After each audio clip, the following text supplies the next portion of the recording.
Last time on Square Roots, we invest in feces, beat up a jelly, and serenade the sea with our seductive siren song. Also, we meet an all-white dragon. Hey Jim, do you like all-white dragons? Are you all white with Dragon D's nuts across your face?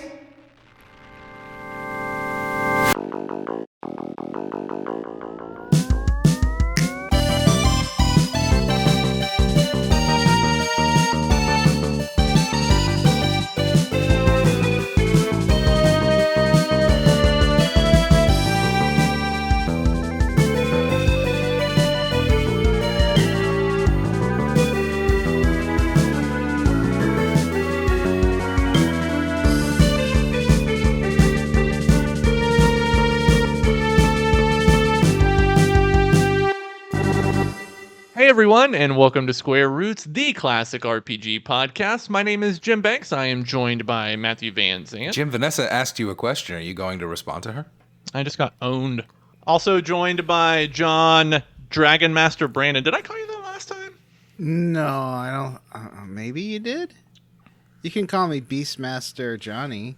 Joined by Beastmaster Johnny. Yeah. Is there a Beastmaster in this game? Or is it just Master Mill? I can't remember. Also joined by Vanessa. We had a baby, it's a boy. That's a funny pop culture reference. It's funny when you say things that were in pop culture. Like, I just shipped my pants. Remember that? What? No. What? You guys don't remember that commercial where a guy was like, I just shipped my pants, and he ordered some pants on the internet? Oh, yeah. That's a good joke.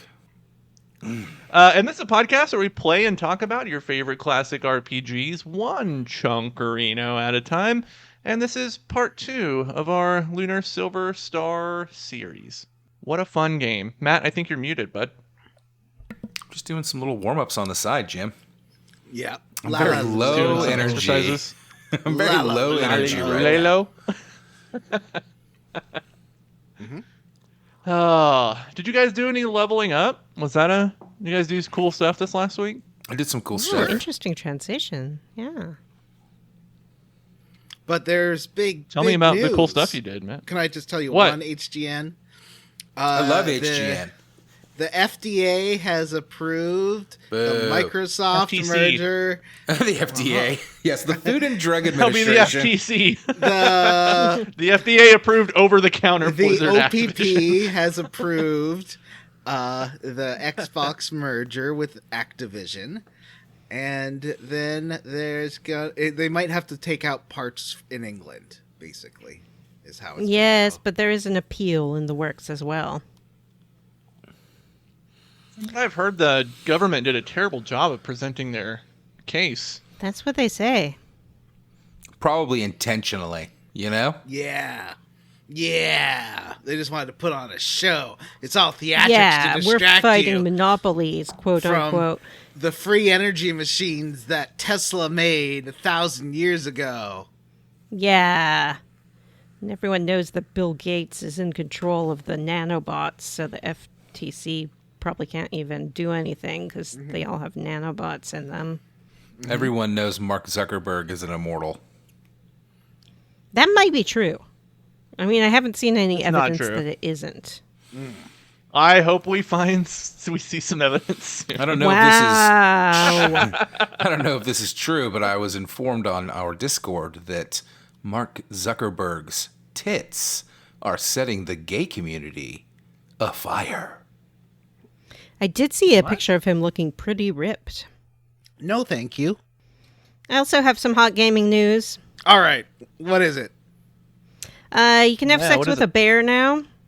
Yeah. In video games in the past, Oh, it's they were my good, first but time.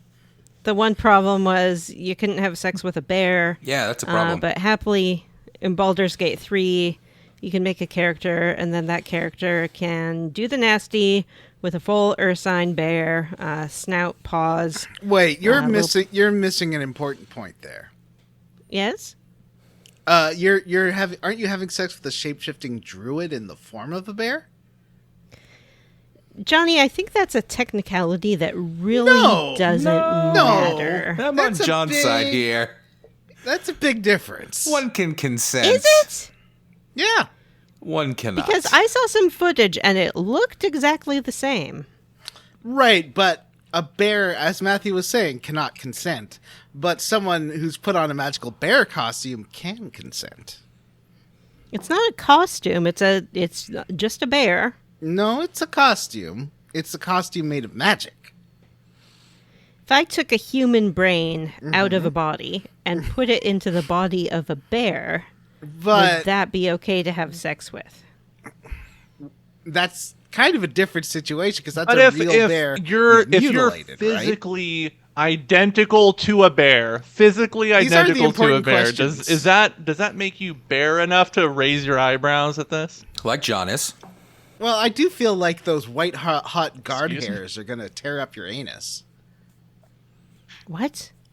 No, it's a very old Cut that. reference to. Nope. Well, I'm not editing. Who is editing? Is this a gym week? Yeah, I think It's it's a a gym gym week. I don't know why we would assume that the bear would be doing penetration in this instance. Oh, Yeah, I that's agree true. with that. Doesn't make a lot of sense. Do you think that the bear will be bottom? Bear bottom? So, I don't think that sex has to involve penetration, Johnny. Oh. Frot, you're saying. Yeah. Just frotting all up in that bear. this conversation is making me fraught. In the scared sense? Like Yes. fraught with Fraught peril? or hot? Yes. Fraught with anxiety. Yeah, And I fraught revulsion. with anxiety. Please don't have sex with a bear. Unless it's in a video game. What about those Charmin bears? They seem sentient. Well, yeah, but they're children, Vanessa. There are all adult of Charmin them. bears. Who do Charmin you bear. think goes to the grocery store to buy the toilet paper, John? The adults do. Well, that's true. That's true. Have you seen my Charmin Bear Twitch timeout screen? It's just No. screenshots I think so. of the Charmin Bear commercials with technical difficulties. We'll be right back in the middle. Oh, it's great. Artie actually made that for me. Oh, that was very generous of him. That's it for hot gaming news. We'll have more updates on bear sex as they become available. It's true. Look up sex with bears on the internet. Or bottom bears. Look up, do bears top or bottom? Make sure your safe search is off. Yeah, exactly. That hot gaming news. All right, so I'm going to go ahead and level up. Sweet. I watched a couple of shows this week that I wanted to talk about. The first one, The Bear, Ooh. Season 2. Woof. Oh, You know, when I saw the lead of that show, I was disappointed. Wow, Well, John. I'm gonna- Not everything is meant to be sexually pleasing to you. Sorry. It it's should not be. something That's what that- I mean, Iluk can't have hair on Maddie his face. Matheson is in Everything it. has to be He's a sexually bear guy. pleasing. Maddie Matheson. Oh, he is. I didn't know he was Yeah, in he's that. he's but only he's- got a few scenes in the first season, but he's in the second season a lot. Is he a gay? I'm he's gonna not wedge gay, I don't myself think right he's into gay, Matt's but level man, up is he because- funny? He's a funny dude. but he likes the attention and does a lot of beefcake. I could see posing that. and Yeah, stuff. I've watched his cooking stuff before, and it's actually really funny. Did you know that Maddie Matheson is a chef in real life, Matt? No. He that plays fact? the handyman guy. Yeah, he plays the handyman guy in the restaurant. He's great. Anyway, I watched The Bear Season 2, and I thought that it was... I'm wedging myself in. I'm wedging into Matt's level up because I started watching The Bear season 1 this week. I didn't want to get a single sentence out before I could... Go ahead, please, tell me. No, I'm done. That's all I have to No, say. this is a real reversal of roles here. You need to keep talking. It's true. You do love to interrupt me and think it's very funny. I don't really like to interrupt you. I just wanted to put that out there so you did not spoil the end of season 1 or season 2 for me. How many episodes into the show are you? 4. It's the first episode. First season is what, 8 episodes, I think? Okay, well, it's a fantastic show, and we talked about it last season. It's got a lot of like really fantastic actors and some good comedy and a lot of drama and some amazing Oh, I don't know how to describe it. How would you describe those episodes where everything's going off the rails and insane, Jim? What is that? You know, like the Christmas party and High stress. Yeah, no, it can be very stressful. I'll say that. yeah, very like stressy episodes, but they really like hit hard and have a lot of impact. And anyway, season 2 was fantastic. I really enjoyed it. I liked where it left things. It introduced a lot. Did you watch the whole thing? Yes. It introduced a lot of guest cast members. I guess I won't say who, but, you know, a lot of family members and stuff like that showed up that were recognizable famous actors, and that was pretty fun. And, man, just what a great show. If you have not watched The Bear. Man, yeah. It is about... That flashback episode is like wall-to-wall amazing guest stars. It reminds me of the movie It's Mother, pretty insane. though. You know? Yeah, I could see that for sure. I saw that it was nominated for an Emmy in the comedy category. I wouldn't call it a comedy, but does wouldn't every either. half-hour show have to be a comedy, Johnny? I think that is part of it. That dramas tend to be an hour. Yeah, and the third season of Barry, or fourth season of Barry, got nominated for comedy as well, and that last season of that show was not funny. Just a brief recap for anybody that somehow has not heard of it. The Bear is about a struggling restaurant in Chicago whose owner has passed and who the brother of the owner has come back to town to try and run the restaurant. He is a fine dining chef. And it's just about them and their family and trying to get this business off the ground that was run into the ground. And it's fucking fantastic. 10 out of 10. The other thing that I watched was a show that I was curious if John or Vanessa had dipped into yet. Strange New Worlds Season 2. No. Not yet. I've heard it is fun. It's great. The first 4 episodes I've watched, for 3.5 maybe. I don't think I finished the 4th one yet. But each episode I thought was a real banger episode. Just fantastic acting and story, and not, you know, focusing on different characters and not just focusing on a plot that it was trying to move forward. I do want to see this time travel episode where they go back to the 21st century. That is episode 3. It's fantastic. Episode 2 was a classic Star Wars courtroom drama. You know I love a Star Wars courtroom drama. I love Star Wars courtroom dramas. Sorry, That's Star where Chewbacca's Trek. like, and then Classic R2's Star like, Trek "Beep, boop, courtroom boop." drama. Which Star We need Trek a has protocol droid to translate this testimony. done several times. Yeah, I think it's great. I've heard that episode 5 is a real comedy, which is neat. I think that's something that, I don't know about the original series. I didn't watch that much, but I know it's something that The Next Generation did a bunch, which is that it felt like it jumped between genres, even though it was always sci-fi. Like, you would have humorous episodes, you would have like serious drama and action and courtroom dramas, and all sorts of different genres were touched upon within the confines of that show. And that seems to be a little bit of what they're doing with Strange New Worlds, and I'm excited about that. I like it. I think it works well. They're focusing on the cast and not just the captain, which I think was the big mistake of Discovery, was just always having the story be about the captain or the main character and not the Right, cast of the ship. And it's more episodic, and I'm still pretty confused on the whole time thing. And have either of you watched season 1? Nope. No, not Wow. yet. I watched the first episode, unfortunately. Jeez. That's it. The premise is something like the captain has a premonition or is warned of some terrible catastrophe that's going to happen in the future that he has to stop. And that's the type of thing that I bounce off of. I'm very over that type of timey-wimey bullshit. But they have not focused on that much in this current season, and it has mostly just been about the crew and the things that they do. And I guess that I like that Ethan Peck as Spock. He's pretty good. And I like the guy that they have playing Captain Kirk because it's not William Shatner, and that guy's a scumbag. I thought it was a Captain Pike show. It is, but Kirk is around. Spock is around. Spock and Uhura are on the ship at this point as the first officer and communications officer. And Kirk is captaining a different ship at this point in his career. I think it's set 6 or 8 years before the original series.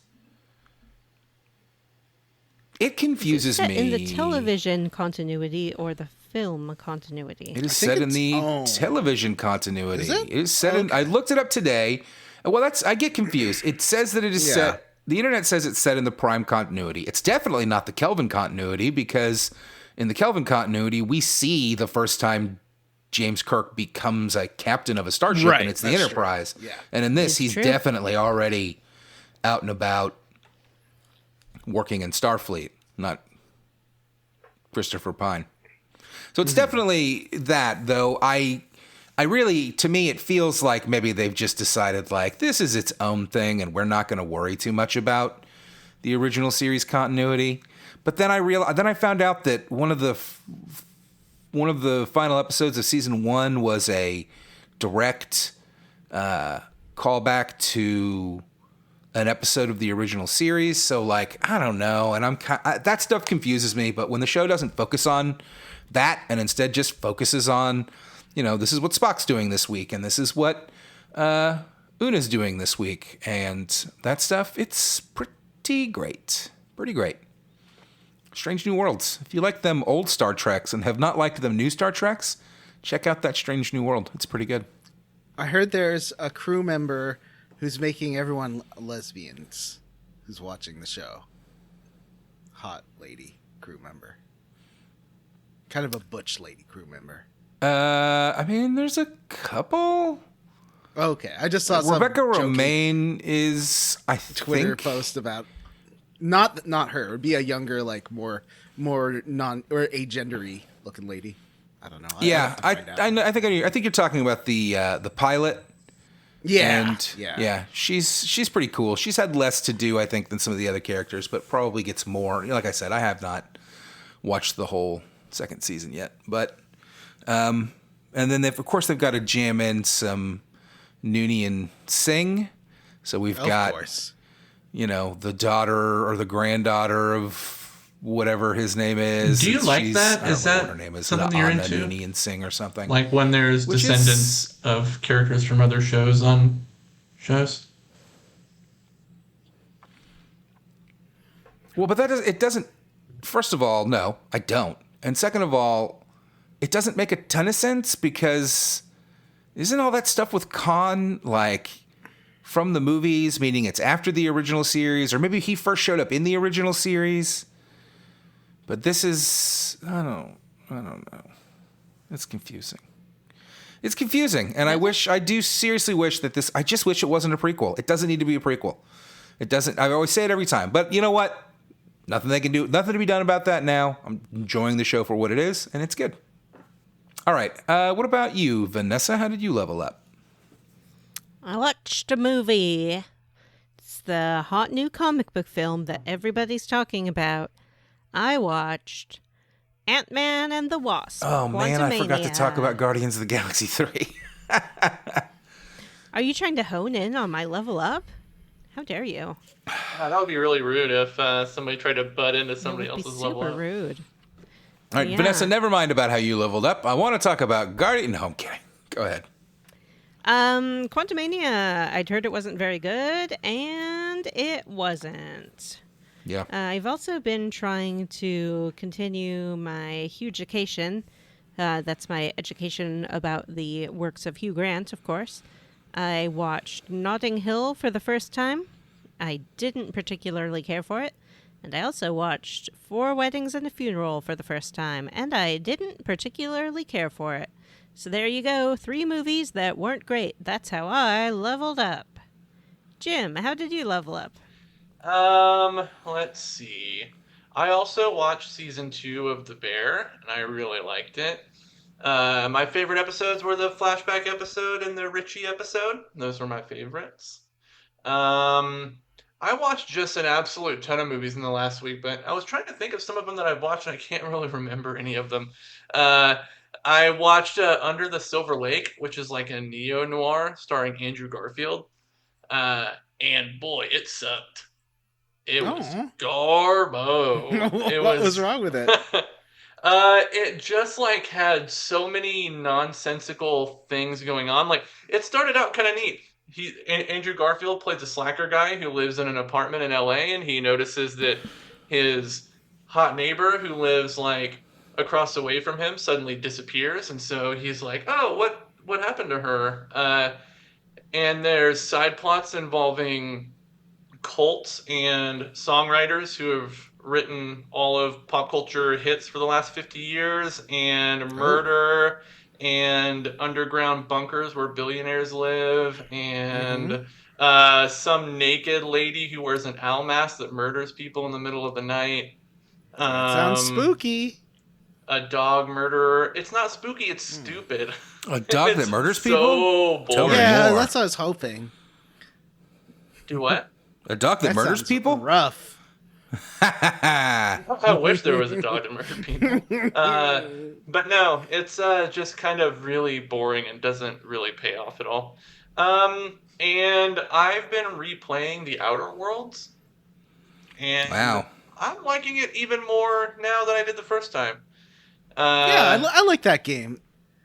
I think it's Yeah, fun. and I'm doing a lot of the really destructive stuff. Like, there's a mission where you can obliterate an entire town, and I did it. Yeah, that's what I ended up doing, I think. Was that on Monarch? It's on Terra 2, like the Okay. main planet. It's like the first planet that you go to. You can obliterate that entire town towards the end of the game. Oh, wow. Okay. Yeah. So I did that, and I'm finding like a lot of the companion quests to be a lot more engaging than I did the first time, and I'm like super into all the weapons. The science weapons are cool. I like upgrading like my melee and stuff like that. It's fun. And I've put all of my points into speech, and I can go through missions so quickly just because I can intimidate or persuade pretty much everyone in order to do anything, and it's really fun. Did I'm you do excited the for the sequel to that. DLC? No, I haven't yet, but I plan to. It's very good. I enjoyed both of them a lot. I also replayed Control. I played the Ultimate Edition, and it's still really good. I did the DLCs too, and man, that Alan Wake DLC makes me so excited for Alan Wake 2. Really, really excited for that. That's how I leveled up. John? How did you level up? Hello. How did I level up? Well, that's a good question. I did release my first like longer form YouTube video where I was reviewing a game from 2003 called The Getaway for the PlayStation 2. It does feature cameos from everyone on Square Roots except Matthew, me, Vanessa, Jim, all your favorites. Aw, I'm sorry. Matthew got so sad he walked away. I was joking. Aw. You can be on the next one. All right. So, that was fun, and it's got good reaction though.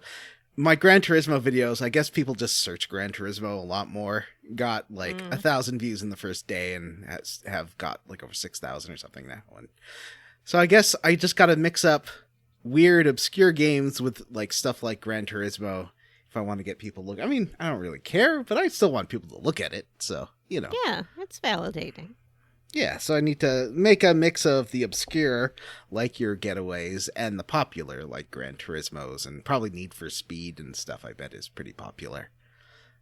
And Vanessa said she liked it. She gave it 5 cubes. I did, and I meant it. Thank you. I also saw Indiana Jones, which I know Jim has already seen.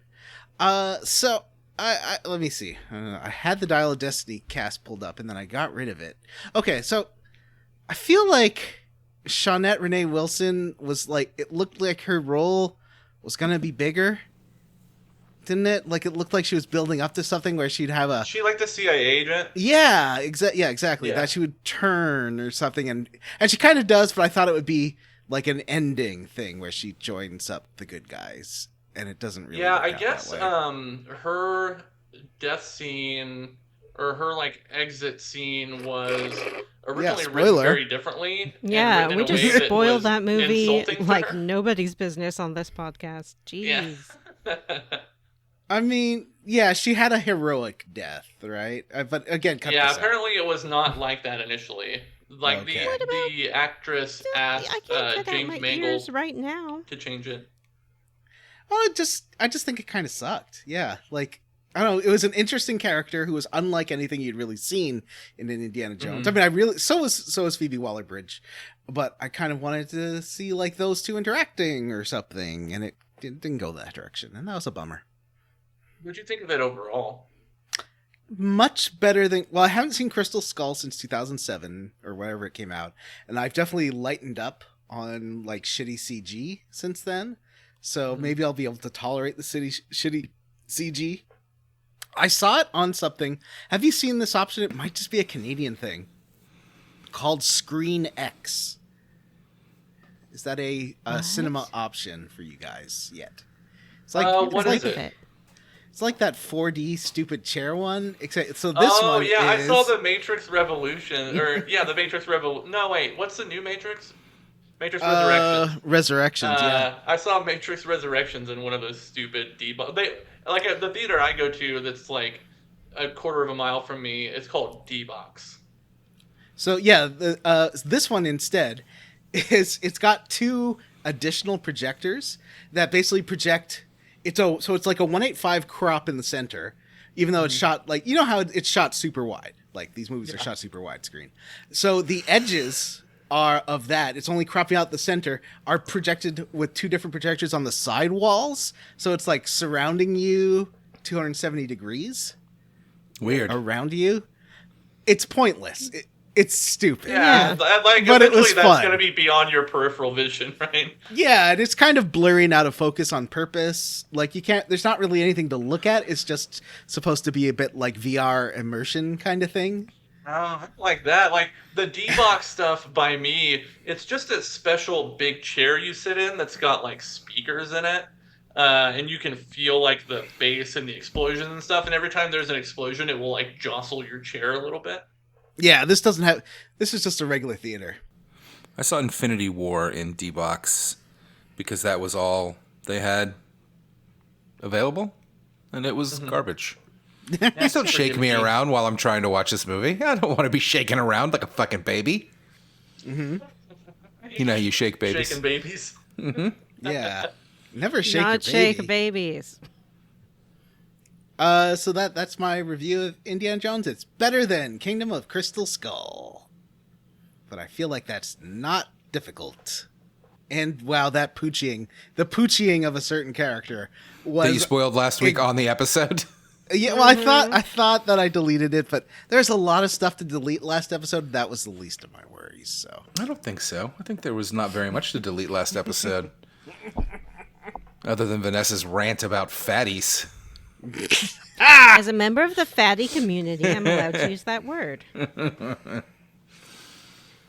Johnny, Vanessa, I think you're forgetting something. how did you level up? No, that's not it. It's something that you did. It involves a long sort of tube and romance. Something that you go into. I did go into the Tunnel of Love with Vanessa and did a event there for Fallout 76. And a robot got married to a pile of trash, and it was wonderful. It was amazing. We were so excited. At least I was so excited when we discovered the Tunnel of Love. Okay, Johnny, take a picture of me next to the sign for it. Mm-hmm. We walked the whole track as if it was an actual attraction. It was amazing. Mm-hmm. Yeah, sadly, it's not operational. No, The whole quest is to fix it, But they're like, it'll probably break before we actually fix it. So Yeah. they're just saying it's never going to work. Oh. We both got into the ride car and tried to sit in it and make it go, and it didn't work. It didn't go. Vanessa. So Vanessa and I were going to go to this one place and do this one quest thing, and Vanessa saw a carnival, and she's like, "We have to go to the carnival. We have to go to the carnival." That's exactly what happened. Yep. It was a lot of fun, though. Matthew, have you leveled up yet? No, I have not. I saw a How great did new you level movie up? called Guardians of the Galaxy 3. Yay! Have you Are all you the seen last? Yay. I don't think Vanessa has, right? She won't see Yeah, she modern has. movies. She's I've fine. She seen has? I wasn't sure if Johnny had seen it. I have seen it. I loved it. I thought it was amazing. It really reminded me how much I like those movies when they're really good, you know? Except it didn't feel much like a Marvel movie. It felt like a Star Trek movie. Does anybody else think that the Guardians of the Galaxy movies went from being Star Wars movies to Star Trek movies, kind of sneakily? No. Y'all want to talk about Guardians of the Galaxy 3? No. I do. What's wrong with What? talking about Guardians of the Galaxy 3? It was sad. It gave me feelings. I don't like that. I saw it with my friend Julie, patron of the show. And as soon as we got out of the theater, she was like, I have to go home to my dog. And I was like, I have to go home to my cat. And we ran home to our respective homes. I watched it with my cat in the room, and then she annoyed me, and I put her outside, and I haven't let her back in since. No, I'm kidding. I wouldn't do that. I thought it was great. The stuff with Rocket was really sad, but it was also pretty great. And I really liked the humanitarian. What's the bad guy's name? Whatever. I guess it doesn't matter. The bad guy. He was fantastic. And not your typical mustache twirling villain, you know? And I'll say this, maybe cut this if it's too spoilery, but I liked that they did not try to make it all about Peter and Gamora getting back together, and instead it was more about loss and getting over the death of Gamora and getting closure for that. That was pretty cool. Because my big fear was that they were going to be like, oh, let's go find Gamora, and the whole thing will be them getting back together. And that's not what it was. I just hoped it just didn't feel as fun as the other ones. It felt a little bummery. I thought it still had a lot of fun. The silly multicolored space suits and the weird, living space station thing that they went to. It was all orifices and eyeballs. That was fun. I have a lot of questions about Animal Earth because that seems that there's a lot of stuff there that didn't work for me. No, it doesn't make any fucking sense at all. Counter Earth made zero sense, but I didn't mind it. I thought it was fun and silly and entertaining. And that's how we leveled up. Now it's time for Matt's Stupid Game. Are you ready for some MSG? Matt. Mm-hmm. May I, as we did last week, steal as much as I want to and have the game go on interminably? No, we're not going to do the steals this week because it made everything too chaotic. So what we're going to do is we will do the face-off at the beginning, and then when somebody gives a wrong answer, then the other two players get a chance to steal. One steal per turn, and then whoever steals gets to go second, and then whoever is last gets to go last, so that this doesn't take the rest of our lives. Also, I tried to make it easier this week. So let's get started. You guys ready? We are pretty stupid. Yeah. I'm ready. For Game Facts Feud! This time I used a lot more ranking things than polls, because polls are hard to find, and rankings are the same things. So, just like last week, I'm going to ask the question, you're going to buzz in with your response. If you get it correct, you have control of the board and get to try and pick the rest. Once you get one wrong, you're out, and the other two players get to steal. Whoever steals gets to take guesses until they're wrong, and then they're out. And then the final player gets to take guesses until they're out, assuming there's anything left, because I only chose the top 5 for each of these to keep it short. They're a lot easier, and I say that knowing that you're still not going to get any of them. All right. Wow. This time I decided to narrow it down a bit. So the first question should be pretty easy for the group of you. From Game Rant, last updated July 2nd of this year, who is the best Final Fantasy protagonist? Buzz. Oh, Vanessa. I'm going to go with Tidus. Vanessa. Hot out of the gate. Buzz. Gets it wrong. 0 points. Johnny. Yeah, take that, Jim. Boom. Okay.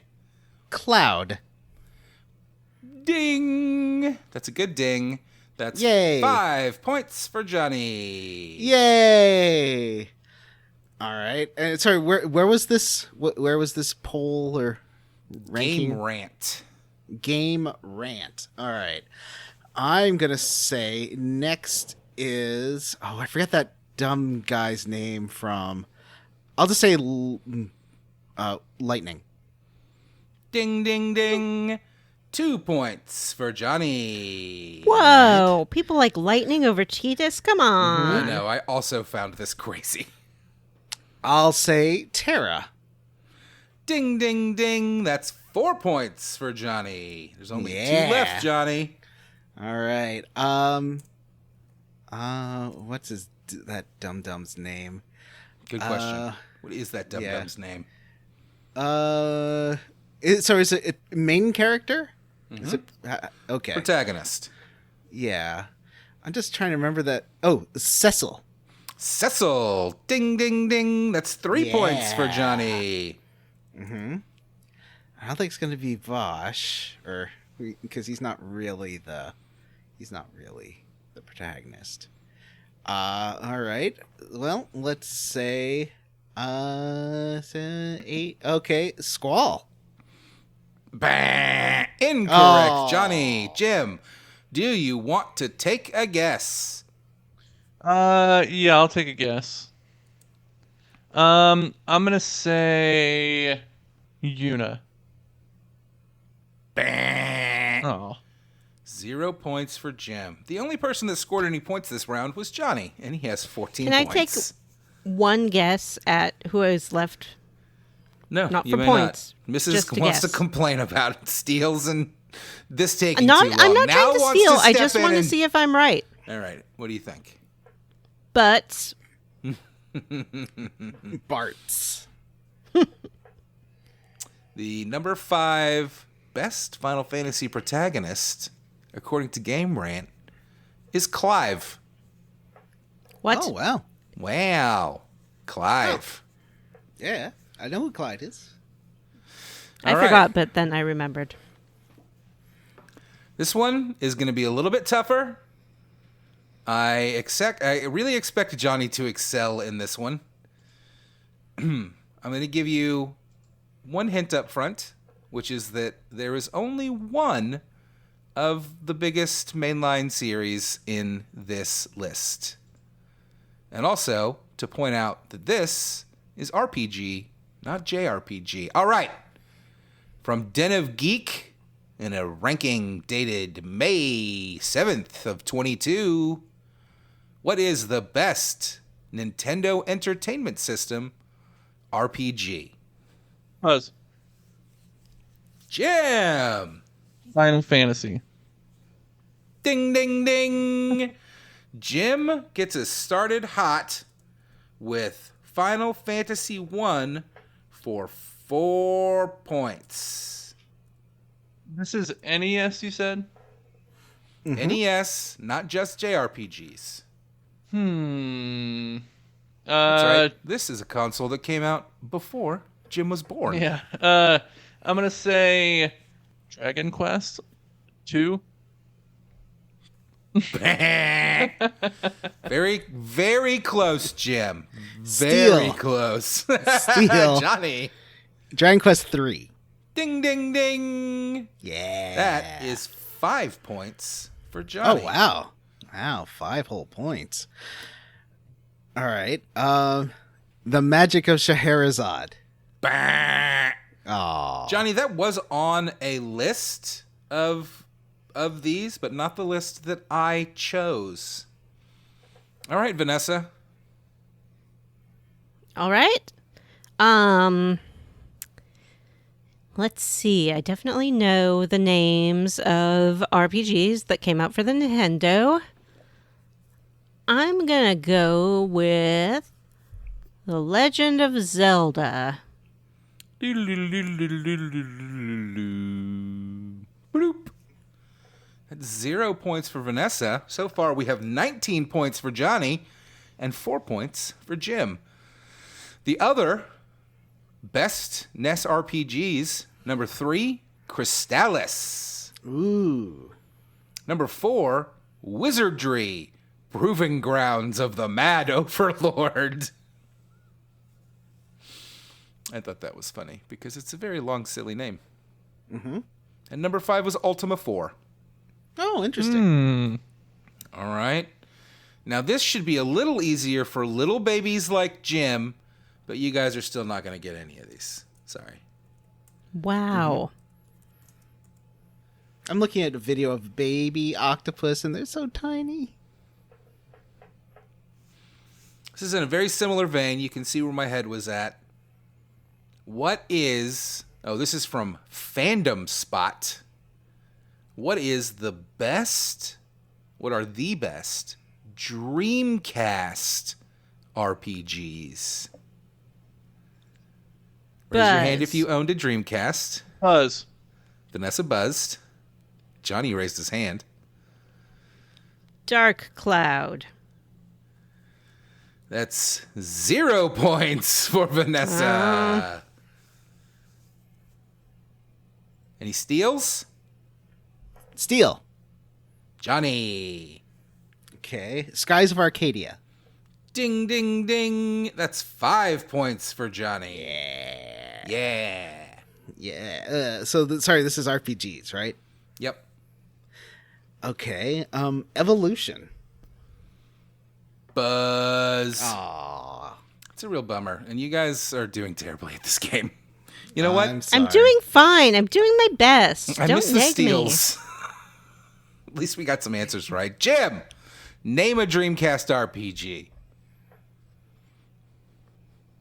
He can't do it. Jim, say Dark Cloud. Dark Cloud wasn't Dark on Cloud. Dreamcast. Dark I Cloud give 2. up. Pass. All right. Shenmue. Well, that's 0. I was gonna say Shenmue That- 2, but I don't. Is that an RPG? Nah, not really. It's more of an adventure game. All right, so what were the RPGs we missed? There was there a Trails game or Tales game on there? Guys of Arcadia. Number 2 was Grandia 2. Oh yeah, Oh, isn't that came on out the on Dreamcast. PlayStation though? Also on the Dreamcast.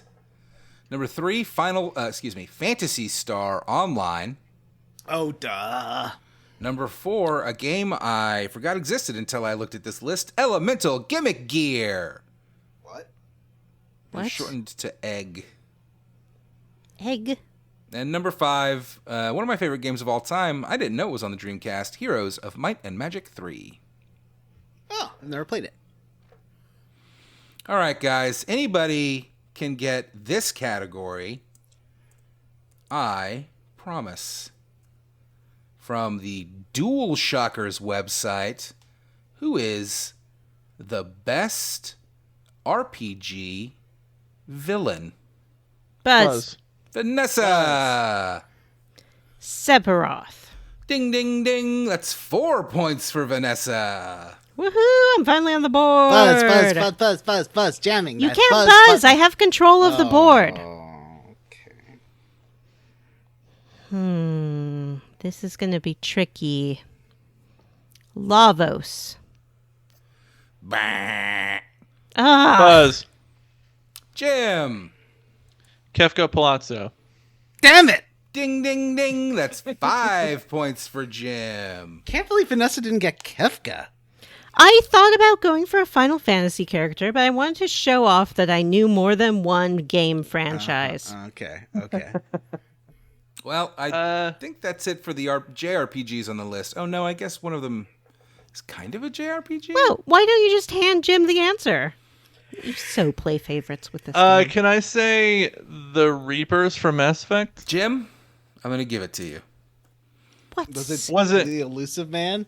No, was it? Saren. Oh, okay. All right. Saren wasn't a Reaper. For Yeah, 1 Saren point, wasn't but he a worked for the Reaper. Weepers. The Worked with the Weepers? He worked with Oh, the you Weepers. worked for your Weepers. Hey, what the for the Weepers. Weepers? Oh man. I swear Let's the see. favoritism.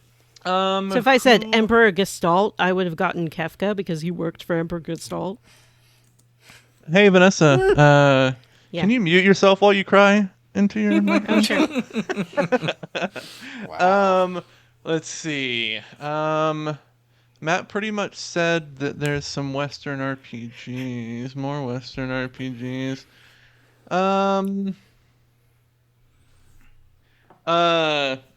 Oh my gosh. What's the name of the AI in System Shock? Shodan. Hodan. What is it? Oh, okay. All right, Johnny, there's only 2 left on the board. All right. So you're saying, this isn't a guess, you're saying it was not Shodan, right? It was not Shodan. Okay. All right. RPG villains, and there's no more JRPGs on there. Well, who was? one of them's a JRPG, Oh. Okay. but I don't know. Um, We'll have to discuss what you guys think of this one when we get to it. Okay. Yeah. Trying to Kruthrax, the dragon. Arthurnax. Parthurnax, thank you. I have no idea what you're talking about. Isn't Parthurnax the good dragon? Oh, you're right. I can't remember Yeah. the name of the bad dragon. I don't remember either. What game are you Something talking in about? the World Eater. Skyrim. Oh. The other 2 were Caesar from From Fallout. New Vegas. Yeah, that is Oh, Izar. sure. And the one that I'm iffy on whether or not it's a JRPG, you'll probably all tell me I'm wrong, but Mitochondria Eve. Oh, sure. Eve. That's sure. that's a JRPG though. It takes place in the United States, Yeah. but it's a JRPG. I know it's a Japanese game. Is it an RPG? Isn't it more of a survival horror game? No, I it's mean, you it's have an stats RPG. and spells. It's got We ATB played it on this meter. show. Yeah, well, Yeah. Wii is very subjective sometimes. I played it. It was amazing. All right. Well, I decided to get away from video games for the last one. Jim, even you should be able to name a couple of these. Even me. From a what does that mean? Collider article dated June 29th of this year. Who are the best Star Trek villains? Buzz, Ooh, Buzz. Ooh, Vanessa, coming in hot. the Borg Queen. Ding, ding, ding. That is 4 points for Really? Vanessa. Really? I would Specifically not rank him. from this list, they referenced the Borg Queen in First Contact. Oh, okay. Well, I can't buzz Gul Dukat. Damn Ding, it. ding, ding. 3 points for Vanessa. yet. Ducat. Khan. Ah. Ding, ding, ding. 5 points for Vanessa. Q. Ding, ding, ding. 1 Wow. point for Vanessa. This Is last that the one, whole board? I would not have guessed. I would not have. And the final villain, greatest villain from Star Trek in the top 5 is, of course, the Prime Directive. Oh. Does anybody want to take a guess at the final Yeah. best Sure. villain? John. Lore. Buzz. Bad Buzz. Oh. That's a bad Buzz. Jim, you want to take a shot? Nope. Come on, you've seen a Star Trek movie. I mean, I have, but I don't have a guess. Picard's guess on Jim's clone. behalf. Okay. Tom, played by Tom, whatever his name is. Tom Noonan? No. Tom Holland. Guessing on Jim's behalf, I will guess Locutus. Ooh. No. Oh, wow. Incorrect. The fourth best villain in Star Trek is apparently Krug. Kruge? What? From Star Trek III, The Search for Spock. Oh. Yeah, I would not have pulled that one out myself. All right, well. Vote for that sausage that looks for whales above the background. This week, our big winner any whales? was Johnny with 24 Yay. points. Coming in a hot number 2, Vanessa, 17 points. Wow. Almost made it, Vanessa. And Jim coming in third with 6 points. Don't call it a comeback. Great job, Vanessa. In a way, you're the real winner of this week. That's what you always say when you come second. But in another, more real way, John is the winner of this week. I think that I would like to make a suggestion. I would like to suggest that the point counts start over every week. They have been. Oh, they have been. Okay, so there's not going to be a winner at the end of the season. There's just a winner. No, I don't. I thought it would be more fun to just do a weekly thing with a different winner every week. Especially because, like, if somebody gets an answer right in this game, they have the potential to pretty easily, in air quotes, but just like take all the points for that round. Yeah. Oh, you think that was easy for me? Yes. It was I had pretty. to go It was very clearly deep pretty into easy my for you. soul.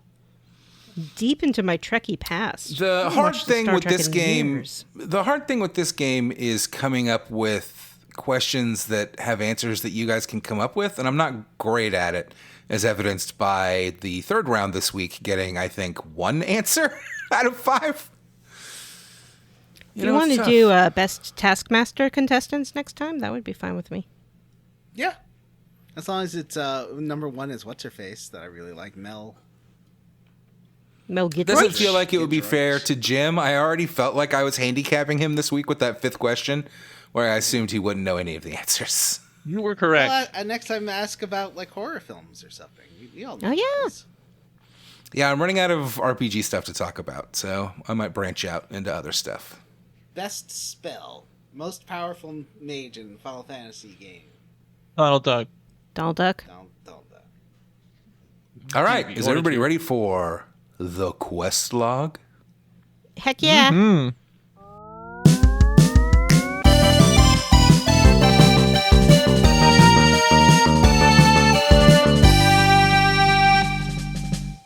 I've been waiting for this. The quest log. It's I guess time I'll to start. get horny and problematic. So, you know how this game, like, it has a beloved fan translation? I feel like that's how Penny Arcade was also beloved as a, like, gaming institution around that time. And now you go back and read it, it's like, a lot of the time. A lot of gamer humor in this translation. Even so, I've learned the PSP version takes the Working Designs translation, then removes most of the pop culture references and removes the worst problematic stuff. Not all, but definitely the worst of it. And I have been playing the PSP version, and it's great. I definitely recommend starting over and playing it on PSP. I think that I've been hearing for years that this game has like one of the best stories in RPGs, and now I'm starting to think that by what people meant by that was like one of the perviest stories. There is a lot of pervy. So I was thinking about what people really like, and I was sort of reading up on it on the internet. And what people really dig about this game is the amount of NPC dialogue and how it really changes depending on who's in the party and how your party tends to talk in normal conversations. Like, they aren't just background characters. They tend to butt in if someone says something they disagree with, and that's pretty fun. Like, there's a lot of character to the characters in this game, even if it is, a little anime tropey. But I do feel like it's let down somewhat by the gamer the 1999 gamer humor of the translation that they still use. Yeah, I got a Tootsie Roll Pop joke. Mm-hmm. Was it hilarious? There's an M&M's joke, but not in the fucking PSP. remotely hilarious. Like, just eye rolling, Well, yeah, like when you get to Maribia, one of the first things someone says to you is like, "Oh, don't forget to get your Maribia Express traveler's checks because there's a lot of pickpockets. Never leave home without them." Like, oh, okay, that's like a Garfield and Friends joke. Yeah. We are at Muppet Babies level humor here. Well, it's also very immersion breaking, too. Mm-hmm. Like, are you trying to have a fantasy world or are you not? And they're having a fantasy world peppered with pop culture references. That's insane. And That's an insane thing horniness. to do. You know what else is immersion breaking? What's up with this brother and sister? So they do refer to each other as brother and sister. That's what, I took a screenshot. I was like, okay, so the game's established. They are brother and sister. But she refers to the parents as his parents at one point. She does not call them her She's parents. adopted. Well, you still... Yeah, but they're still your parents. Yeah, they still raised you. Yeah. Yeah. Maybe not that they there's were anything like wrong with abusive being parents horny. and they were like, we want to make it clear. You live here, but we are not your parents. And here's your list of chores. And you have to dedicate your whole being to taking care of our biological son. So, I do want to say, in defense of horniness, like the new Street Fighter 6 came out, and it is one of the horniest games ever, but it is horny for everybody. Like, it's horny for Zangief, it's horny for Cammy, it's horny for the guy with the twink with the claws there. Wolverine. Yeah. Wolverine, the Does twink with Vega the have claws. the claws? Yeah. And I think that's the way to go. If you want to make a horny game, make it fun and horny for everybody. How do you feel about Yeah, that? make your game horny for everyone.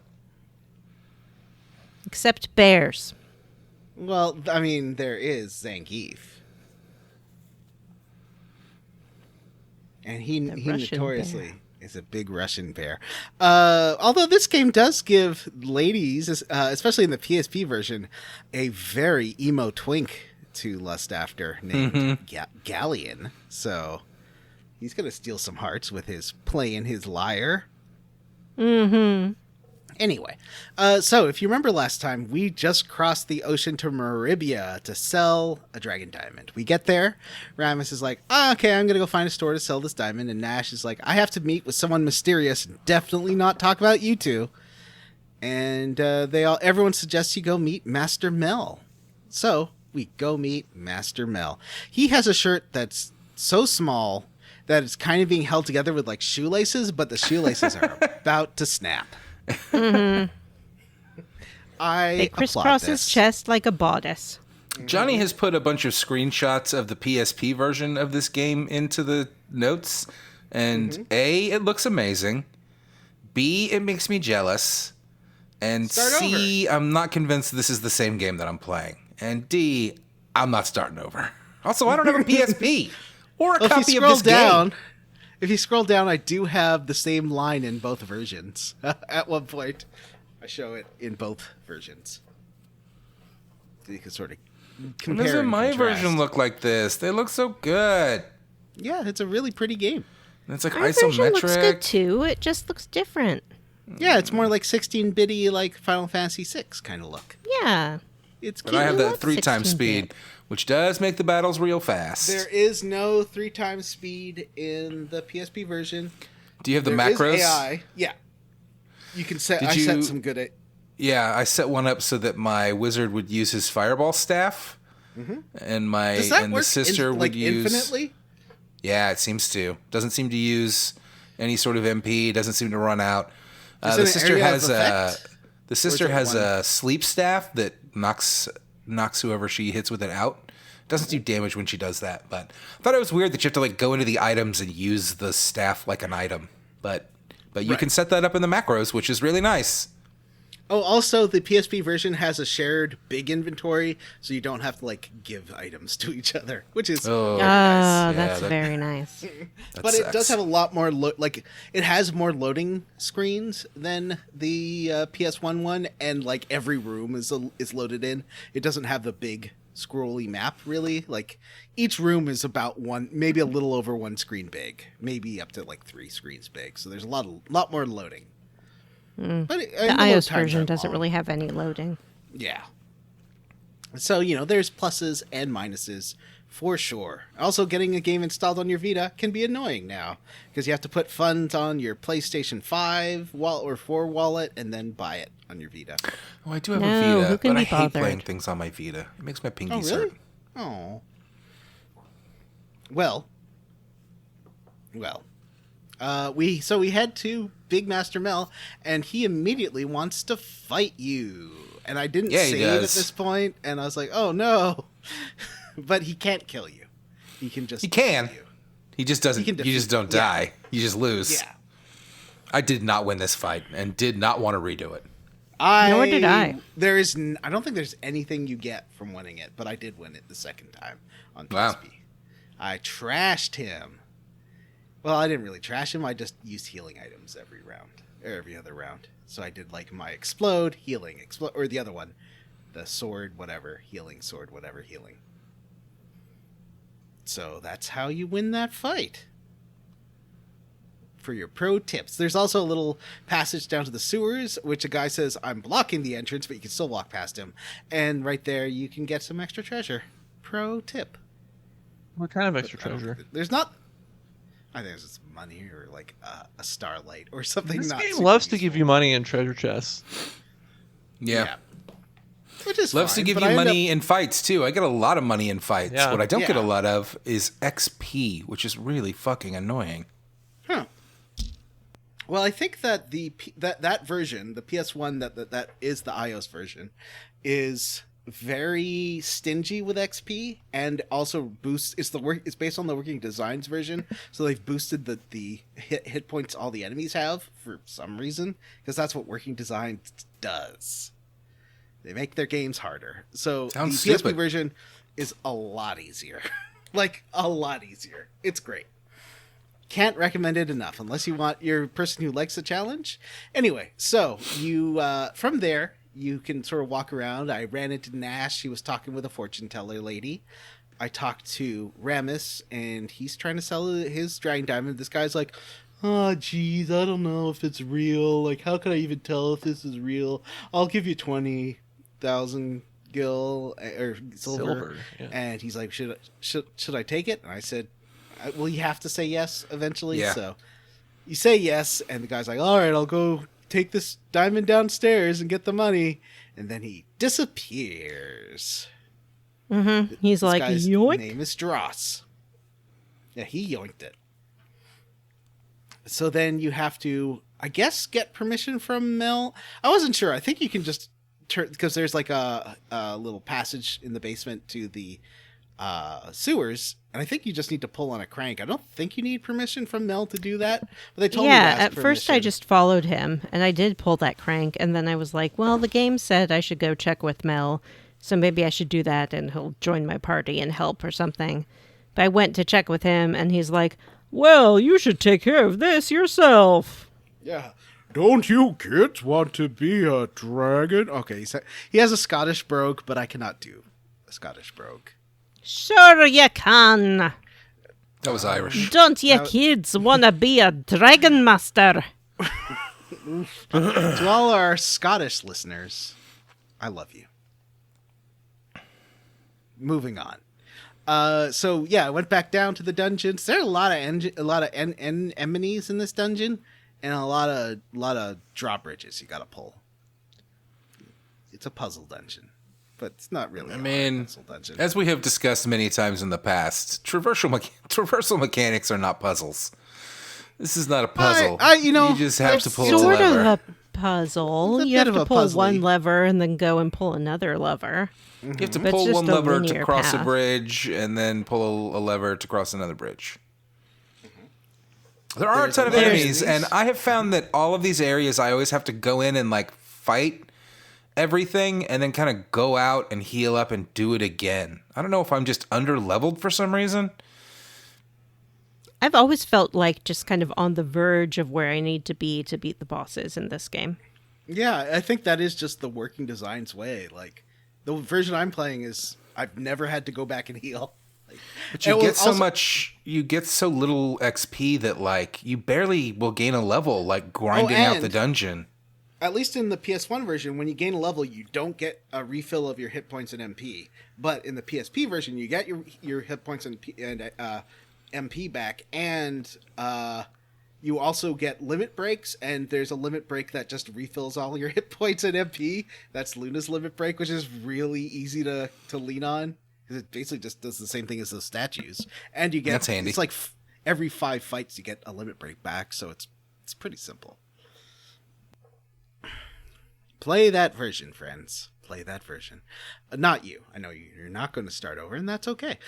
So you now head through the sewers. Eventually, you find Dross backed into a corner, and he's like, "Oh, you think you've got me here? Well, you don't have anything. Let me introduce my pet, a beautiful little aqua dragon, water thing dragon, yeah. wearing a pretty red bow and a spiked collar. She's lovely." And She's all right. Vanessa killed her. You know what? You brought this up today. You came at me and you're like, you killed that dragon. I can't believe it. You're history's greatest monster. Johnny, we all killed that dragon. You killed that dragon. What? You didn't select Parlay and then give her the soap she was wanting and then get the extra special? Lies. I made that up. I had to kill her too. Yeah. And he's so sad after you kill the dragon. Well, he should have thought of that before he became a thief and used this innocent dragon as his cannon fodder. So you kill this dragon with a lovely pink bow. That is one of my favorite enemy designs in a long time. I love it. And then Ramus finally gets his win. He gets his big W moment, where Ramus is like, "Okay, man. Well, you're giving me my money back. You're giving my diamond back, and you're gonna." He's like, "Well, I'll give you 500 silver for it." And Ram's like, "No, you know it's worth way more than that. You're gonna give me your store." He's like, "Oh, okay." "And you're giving me the dragon diamond." The guy's like, "What? But you sold it to me." "No, I sold it to the store, and I own the store now." Mm-hmm. Oh, Ramus, you sly dog. He does, however, say that Dross can work at the store for him. But then he later confides to Alex that he's going to let Dross work there long enough to learn everything about running a store from him, and then he's going to fire him. Wow, that's Yeah. real landlord behavior. Ramus is a real capitalist. Is he working for the Hollywood motion picture producers? Yeah, Uh-huh. and Uber and every tech company. Wow, what a piece of garbage. But at least he's a self-actualized piece of garbage. And Matthew, you're going to be very surprised about this. He's like, "I'm not going to continue with you on your journey. I keep almost getting killed by monsters. I'm not really cut out for hero business. And I got a cool store. Look at me now, Dad. Look at me now." I knew he wasn't going to stay in because That- when I leveled him up to level 99 in my game, his HP didn't increase past like 100 and something. Yeah, it hits a point. I took a screenshot of it, I think. It hits a point where everybody levels up and gets all these stat increases and stuff, and then it just says, Ramus leveled up. That's it. Poor Ramus. Well, so Ramus is staying behind, and Nash has a very tearful goodbye. But then Nash is like, or not Nash, Null. Null's like, "But who are we gonna make fun of now?" Then there's a weirdo. I don't know if you talked to that weirdo in the shop who's like, "Looks like that fat kid's taking over the shop. Maybe he's gonna wear a bunny suit." What? Yeah. I'm not sure what was up with that. Oh, I mean, I get it. But no thank you. He's a child. Put that on Master Mel. Know what I mean, Vanessa? Sorry, I was distracted by a text from a friend of mine asking if I ever saw the I Think You Should Leave sketch with Patty Harrison, and it wasn't one of you guys, so I just want everyone to know that I cannot escape it, even outside of the bounds of this podcast. Good. One of us, Google. There, Matthew. I put the weird guy's quote in the show notes. So you Who tell knows? Maybe the fat kid will start wearing one of the bunny outfits. No one else in the store is wearing bunny outfits. Yes. So you tell Master Mel about it, and he suggests you go about getting the diamond back, and he's like, congratulations. Well, you should go, since you're looking for dragons, you should go talk to Galleon out in Vane and Lamia, so that you can get two of the heroes who traveled with Dine's approval on this. Yeah, they were like the party of that old guy. Yeah, Vane and Master Mel. But we can't leave without the floppy-haired magician boy. It's true, and he's done whatever mysterious business he had with that mysterious lady. Yeah, well, after the like, Ramus stuff, you walk into where he's at. What's the street that he's Black Rose Street or something? Yeah, the Black Rose Street, the Magician Street. In there, you walk in on the end of a conversation between him and this lady, and he's like, "Yeah, I need to do some more checking, but when she sings, that's when the magic happens or whatever." And then they stop talking when you come into the room, so it's like, what's happening here? La la la la la. That's my version. Mm-hmm. Well, looks like we'll have to note it down on Mysterious Origins to go along with the green eyes of Alex and whatever's up with Luna and her stupid singing. And so Nash has a secret too. You know who doesn't have a secret? Ramus. And he's out of the fucking party because he didn't have enough secrets. No, he was an open book. He expressed his goal clearly, and he stuck with it essentially the whole time. He also expressed his feelings about women. Mm-hmm. And you love... How do you feel about this game's feelings on women, Vanessa? I think that I would like to get into that when we get to Vane, because there was a moment that... You know, we've played a lot of older RPGs on this show. I'm pretty used to the sort of casual misogyny that's thrown into these things. But there was a piece of dialogue that shook me to my core. I couldn't believe I was seeing it. Mm-hmm. Which has been taken out of the PSP version. At least that one line. The rest of that dialogue is not. Yep. So we'll get to it when we get to it. So we then are going to head out of Maribia, and we can head to Vane. Nash is like, well, I'll show you how the transporter works, but he gets to the transporter, and the guy's like, oh, no, you gotta be what's the name of that floating thing from Star Wars? Annie! What are you doing, Annie? Watto? Yeah. Watto voice. So he's like, you gotta have applications for a magic guild to get up here. Kind of strong bad too, though. So we have to go to Athena's temple, and there's like a super special lady at the temple, and she wants to know all about Luna and like recognizes Luna, and it's like, but mysterious backstory of Luna, and Luna's like, what? I don't know what you're talking about. And they do give you the application, so you go back, but you can't just zap into the city. You have to go through the Cave of Trials. It's also worth noting at the temple, they try really hard to convince you to just give up on your quest of becoming a Dragon Master to become a magic school student instead. Yeah. They're like, being a Dragon Master is super rare. I think it's kind of great that you want to, but wouldn't you rather have a happy life as a magic school student? Did you talk to the other guy standing by the teleporter? Yeah, No. That's the Tootsie Roll Because I Pop did, joke. and it pissed me off. Yep. Was that it was an M&M's joke in the one screenshot I got of that from your He version? does both. So first he Oh. asks how many licks it takes to get to the center of the Tootsie Roll Pop. And the little dragon says, oh, that's the owl, not me. So everyone's aware of what he's talking about. And then he asks why M&Ms don't melt in your hand, but they melt in your mouth. They And the deleted dragon that says, character. because of the candy shell, you In idiot. this section of the translation, the translator was very hungry. Just looking around his cubicle, like, what can I joke about? Oh, there's no woman to make fun of here. Let's talk about my candy. He eats Yeah, Pringles the later, fat and one of the kid's characters gone. says, once you pop, you can't stop. They probably do, Jim. Like, honestly, I wouldn't be surprised. It's almost like a character says, "Am I making you Randy?" Oh, Like, man. They do. Powers.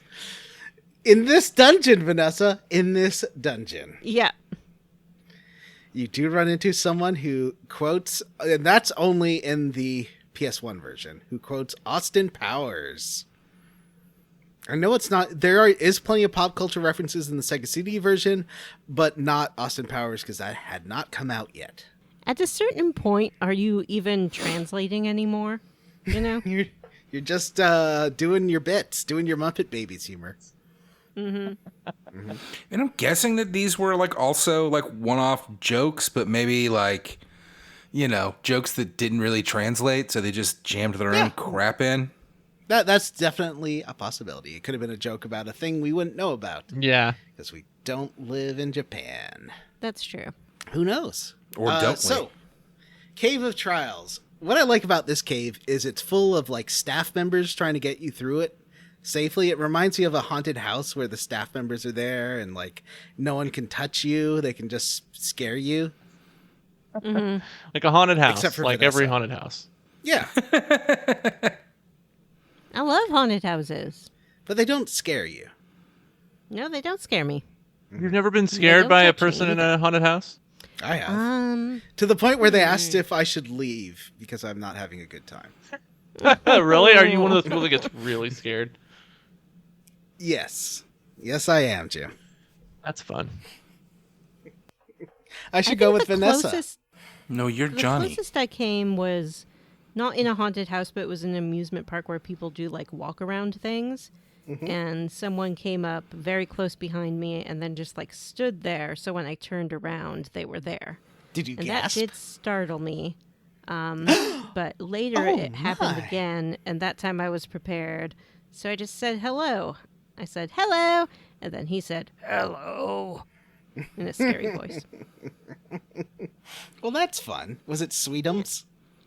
It was a vampire. Ooh.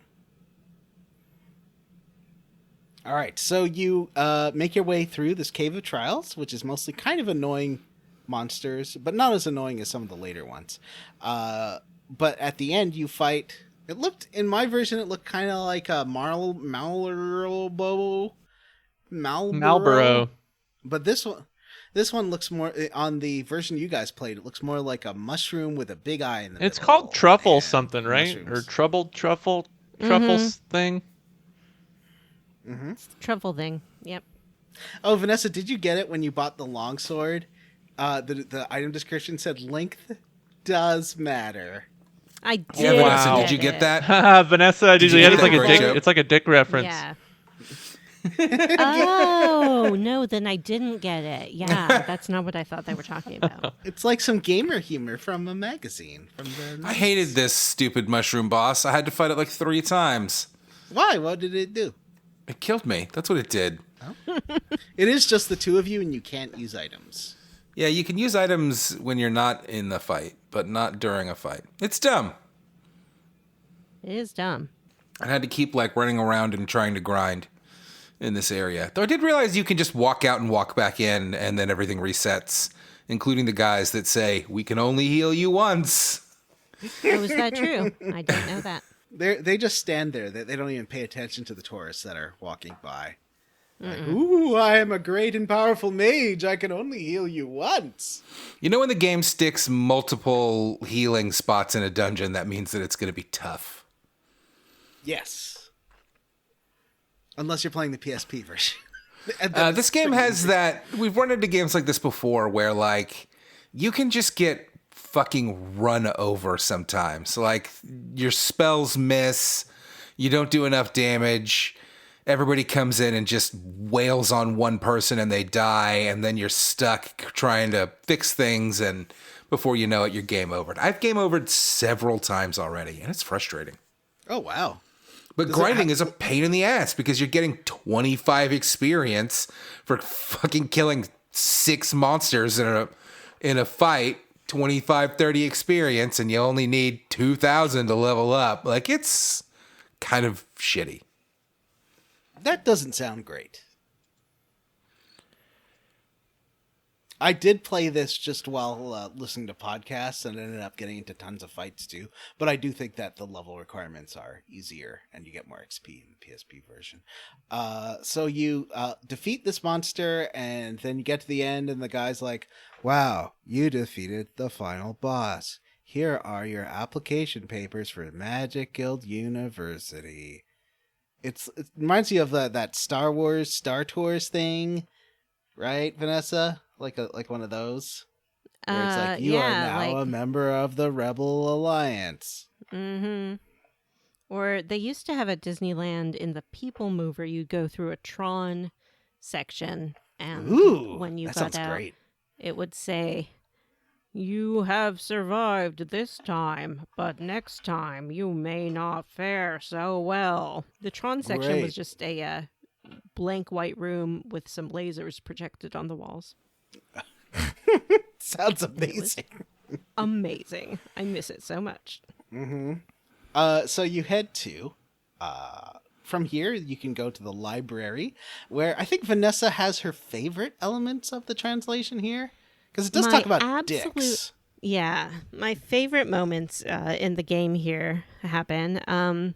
There is a whole bunch of books that you can go through on the wall, and one of them just launches right into a little story, and it goes like this.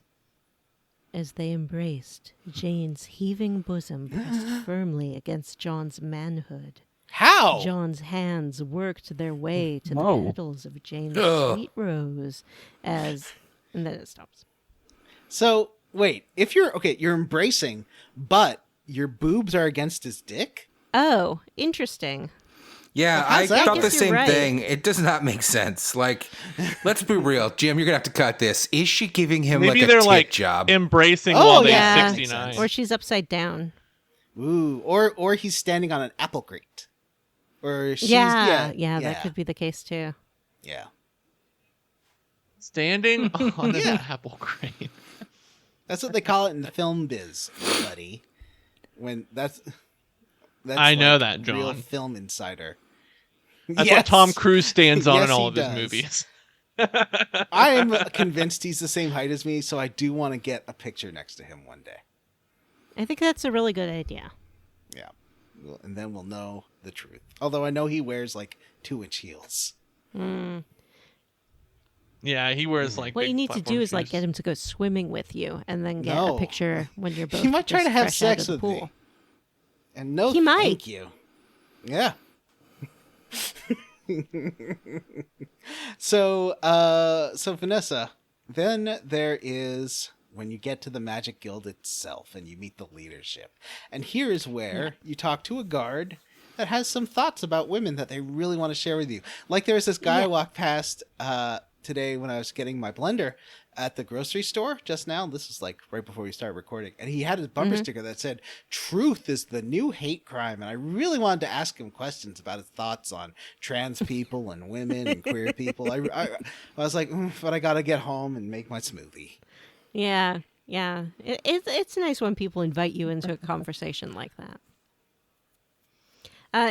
Everyone's sort of talking about how Lemia, the head of the Magic Guild, is very strict and has been cracking down even harder on the rules lately. And you can go talk to one guard, and he says this. "You didn't hear this from me, but Lemia's been acting like a complete freak lately.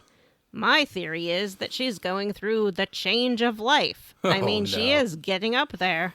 I think she should step aside and allow Galeon to run things until her mental condition is cured. Woof. Now, they did remove that middle text box. The part about her age and going through menopause. That's like from the PSP version. That's the same reasoning people use that idiots used to not vote for Hillary Clinton. Because she What would if be she's too on her period emotional. and she starts a war? Yeah. What if she goes through menopause and she loses her mind? Many things to unpack there. First of all, it's the first time I can remember a game even mentioning menopause, so I guess props for awareness. Really? I feel like Lost Odyssey probably definitely did. And also, menopause is not a mental condition. Jensen joke. It is a natural process that all women go through should they be fortunate enough to live that long. Mm-hmm. It is when my wife had it. Hey-oh. That was my Tim Allen impression. Really good. Mm-hmm. Hey-oh. Yeah, so this whole library has a lot of interesting books. You do learn about the Blue Star. Did you notice all this background lore on the Blue Star, Jim? No, Okay, tell me about it. When in the background, whenever it shows the sky, you see the Earth, and it's always in, what do you call that, geosynchronous orbit. So it's always Africa kind of pointing at the camera. And they say the Blue Star used to have humans on it, and it used to be like flourishing with life, and now it's a frozen wasteland. And the goddess Althena made the moon, which used to be a frozen wasteland, into a verdant forest, except for one part that she couldn't.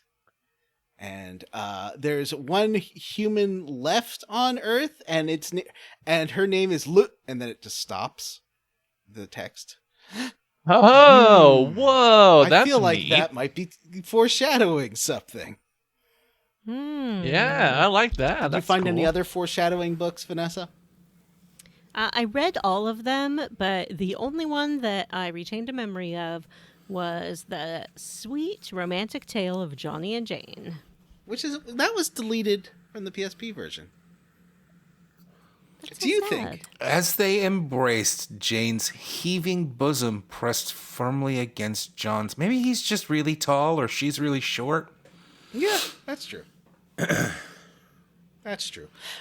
So, let's talk about censorship for a second. A lot of people would call this censorship, removing those lines. I feel like it is just a revised translation. There's no government coming in saying they can't say that. It's more like, well, this part of the translation kind of sucked. Let's make it better. I would not call that censorship. What do you think? I agree with that. I think that it doesn't add anything to the plot. So why have it in there if you don't need to? Now, Working Designs, the people that did the original translation, they're really famous, and it's always the guy. There's one guy who's kind of represented as the one who like handled all the changes to games and localization, but I'm sure they had other writers too. But I just imagine all these horny things are this guy, Victor Ireland, just a really horny type. He's like, yeah, let's put in some stuff about it. I mean, but that 100% could be in the Japanese version too. I could see that in a comedy style JRPG like this one, like a lighter one. I could see them being like, let's put in a horny book. It's terrible. I don't know what else to say. It's not good. I'm surprised with all the like 90s pop culture references. There's not a like men are from Mars, women are from Venus. Yeah, especially Yeah. That feels Not very a lot of 90s. game to play. You haven't gone on about it was Earth all along because you see that it's Earth from the beginning. You see that. Do you? Like Africa? Well, yeah. In the title screen on the versions I played, it's in the background. You see Africa and Europe on the Earth Oh. in the background. So this is the moon all along. This is the moon? Yeah, the game is called The Moon, You're on the Moon. Yeah, you are on the moon.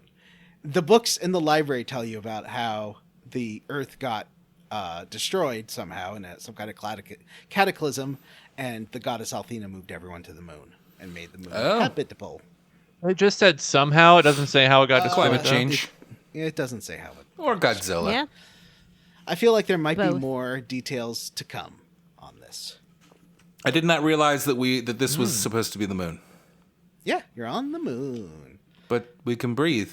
All the women on Earth got menopause Oh, all at the no! same time. Oh, that and would be a the Earth was disaster. destroyed. The Earth, the climate heated up too fast from all the hot flashes that all the menopausal women got. Wow. Vanessa just left. She just walked out of the room. You can actually see in the window behind her car speeding away. I didn't even know she had a car. Yeah. All right. So, you finally meet Galleon, and there's different versions of this depending on what version you played. So it cuts to Luna meeting Galleon while Alex is, I guess, looking around, trying to find stuff. So what happens in your version, Vanessa? When Luna meets Galleon? When Luna meets Galleon, she hears some music, and she's drawn to it. She thinks it's Alex, even though Galleon is playing like a lyre and Alex plays an ocarina. But she follows the music, and she's like, Alex, Alex, and I think wanders it's out the into this same courtyard. tune, like the tune they're both singing back in that cutscene. And she sees Galleon. We get an anime cutscene sort of panning up him slowly like they do for the women. And he's this beautiful, delicate elfin man with long white hair and pointy ears and sort of billowy clothing. And he is sitting by the pool playing his beautiful song. And she's He also like, has cat's "Oh." eyes. Yeah. And she's like, oh, I thought you were Alex. And he's like, well, hello there. And then she completely loses her mind. She's like, Well, she's never And, met like a hot guy from outside her village before. Yeah, I guess that's Will the brother-sister love story be derailed because of this hot elf? Stick around to find out. yeah. The hottest guy she's ever seen is her brother. So seeing a hot guy that she's not related to is blowing her mind. And he seems interested in her and wants to hear what she's talking about. He doesn't imply that she'll just tell him to go make dinner or clean his room. And It's really pretty remarkable. I also noticed when you get introduced to Kyle in a minute, it does linger on his dreamy thighs as well. So this camera does seem to go both ways. And I appreciate that. Yeah. So I didn't meet Lemia. Did you meet Lemia at any point? I never found her. No. You meet her daughter, Mia. Yes, you do run into her, and because you like the guard's like, I shouldn't let you in this room, but I'm not a very good guard. Yeah. Yeah. So in you go. So I went inside, and she's like, "Oh, who are you? I want to talk to you and be friends with you guys." And Nash is there, and Nash is like, "Oh, a girl." Actually, wait, no, I don't think Nash was there. Sorry. I guess it was Nal who was being enthralled by her beauty. But Yeah, Nash it does was have Nal. pornography of her. And it's just like her thigh. It's not like hardcore porn. It's not her thigh, it's her putting a shoe on. Yeah, put those shoes on me. Oh no, everyone That disconnected derailed from the call. conversation. No one wanted to hear my Mia put your shoes on voice. So, yeah, she's very interested in your adventures, but she's also currently not allowed to leave the castle because Lemia is coming down real hard on her own daughter and pretty much everyone. And anyone who says anything negative about her gets thrown in prison. Fair. Yeah, makes sense. I assume it's because she's having a period.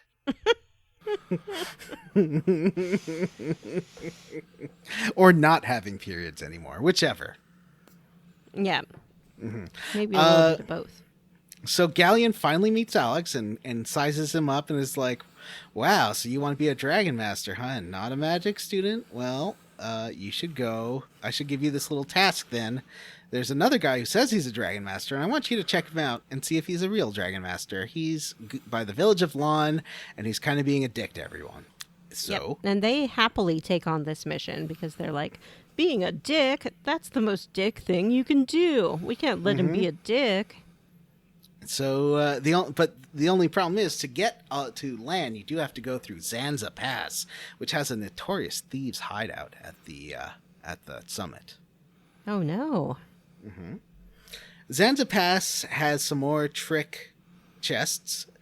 Actually, it's just for Zanza Pass. The chests will like immobilize, or no, I guess confuse you. It confuses everyone in your party. So I almost died here because of one of these stupid confused chests. Like, it got me really low on hit points because people were not getting unconfused, and I was about to die. Like, it lasted like 5 or 6 rounds. Mm-hmm. How is it on your Confuse version? you and throw bees at you. Mm-hmm. They'll use you, confuse you. All the better just to... No, that's not how it goes. All the better just to bees you.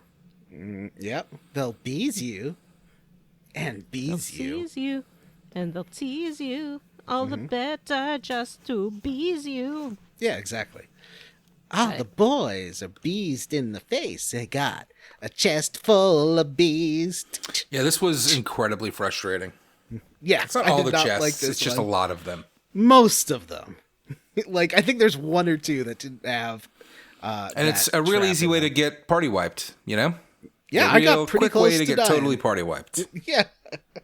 Even in the easier version, I almost died. So I can't imagine in your super hard version how it is. So you get to the top, and there is a nest full of thieves, but they're like, we're going to be cool with you. Everyone be cool, okay? Be cool. And so everyone is cool, but they won't let you through unless you get permission from Kyle. It's not a real magical sounding. I guess there's an Alex as well. And Yeah. a Nash. Yeah, so they have Earth names. yeah, that's true. So you got to find Kyle, and Vanessa helped me out on this. You have to basically keep going to where a villager says they are, and then try to talk to someone who says where they were next. And you sort of follow this trail of clues until you eventually get to the jail where they threw him in because he was too drunk. Mm-hmm. And Vanessa Along says, the way, "Oh, everyone talks about how great Kyle is. They're like, Kyle is the hottest. Kyle is amazing. Kyle has a whole bunch of girlfriends. he's a and bad there's- boy." He's a bad boy, and bad boys do deserve to be punished. That's made clear. And the only problem with Kyle, according to one guy, is that he is straight. Yeah, I like the gay guy who was really into Kyle. That was fun. Mm-hmm. So yeah, I was buzzing with excitement to meet this Kyle. He must be so hot. How did you feel about the Kyle reveal? Yeah, when we meet Kyle, Kyle is passed out drunk in his cell and snoring, and he gets one of those anime snore bubbles that blows up to like perhaps 5 times the size of his head before it finally bursts. Then he And I like that sits you can up see everyone staring at him in the reflection in the snot in the bubble. reflection of the bubble. He sits up. He lets out a giant belch and says that he drank too much, but the women didn't complain. He burps some more, and I'm like, oh, it's Matt. That sounds Matt. just like Matt. Yep. Yeah.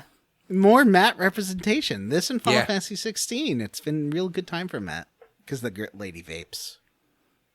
She doesn't vape. She vapes. She smokes a pipe.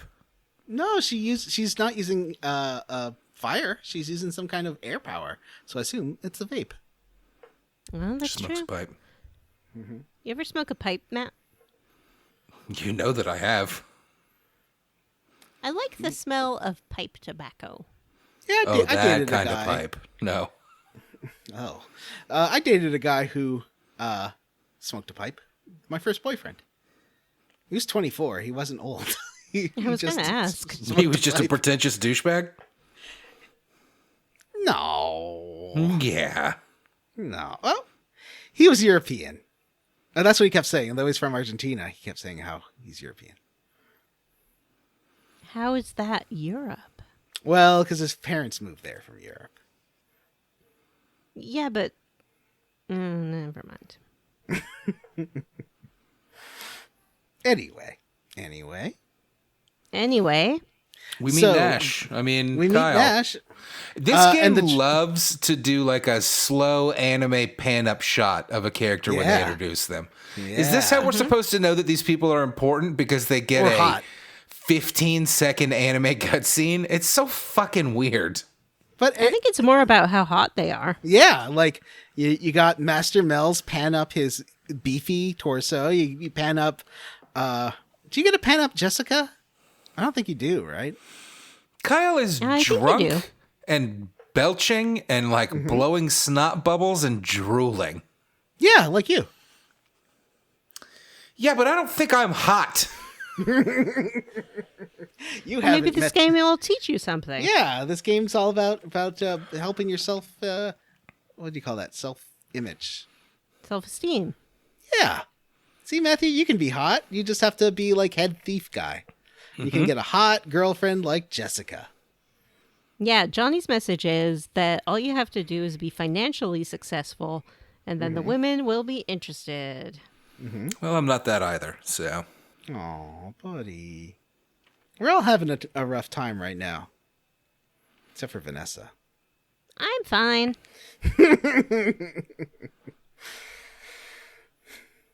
Anyway, so we then get permission from the jailer. The jailer's really mad that we're kind of waking up Kyle because he's like, look, we just set him down 5 minutes ago. The baby is sleeping. And they don't want you to wake the baby. And the baby's a big drunk man. Yeah. Once again, very strange that this guy gets a whole anime cutscene when he is a nothing character that you barely speak to. I feel like he might be back later. Yeah, clearly we're going to be passing back this way. Yeah.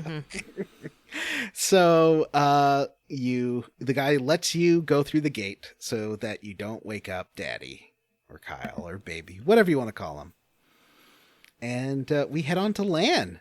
Lann is a fishing village, and Nal is very sad to find out there's no fish. A lot of people assume Nal's some kind of flying cat that Alex has magicked into flying. I don't And know why these Acts people like don't a understand cat. that he's a baby dragon. He's very clearly a baby dragon. What? You're a kitty.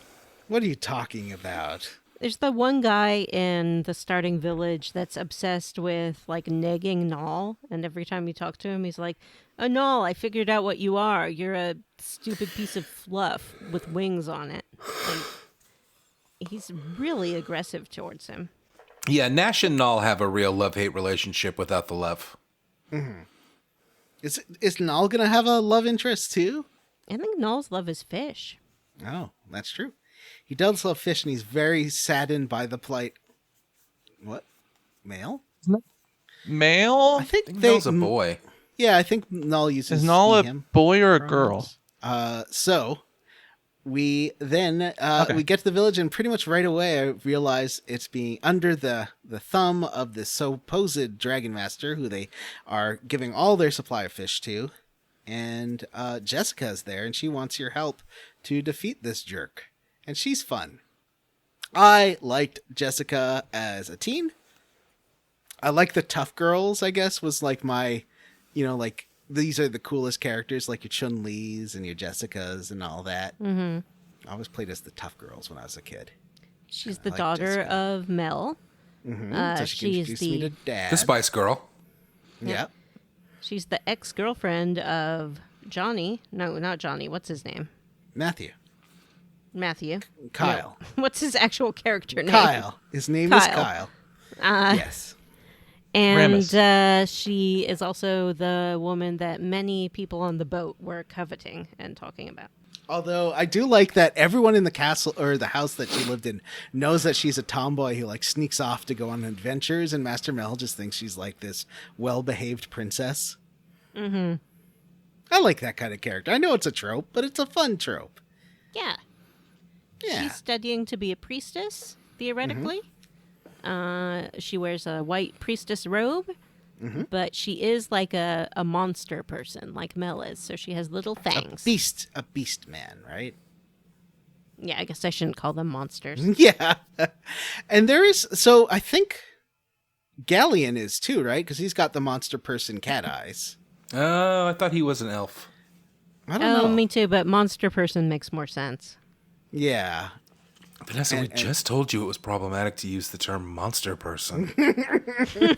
She's racist. So was it in this town? No, it was on the boat, I think, that you learned that people used to be real shitty towards monster people, but like they're trying to get better about it. Yeah, they still are in some places, but not in Meridia. But we ain't in Meridia, so I can call them whatever I want. Wow. Yee.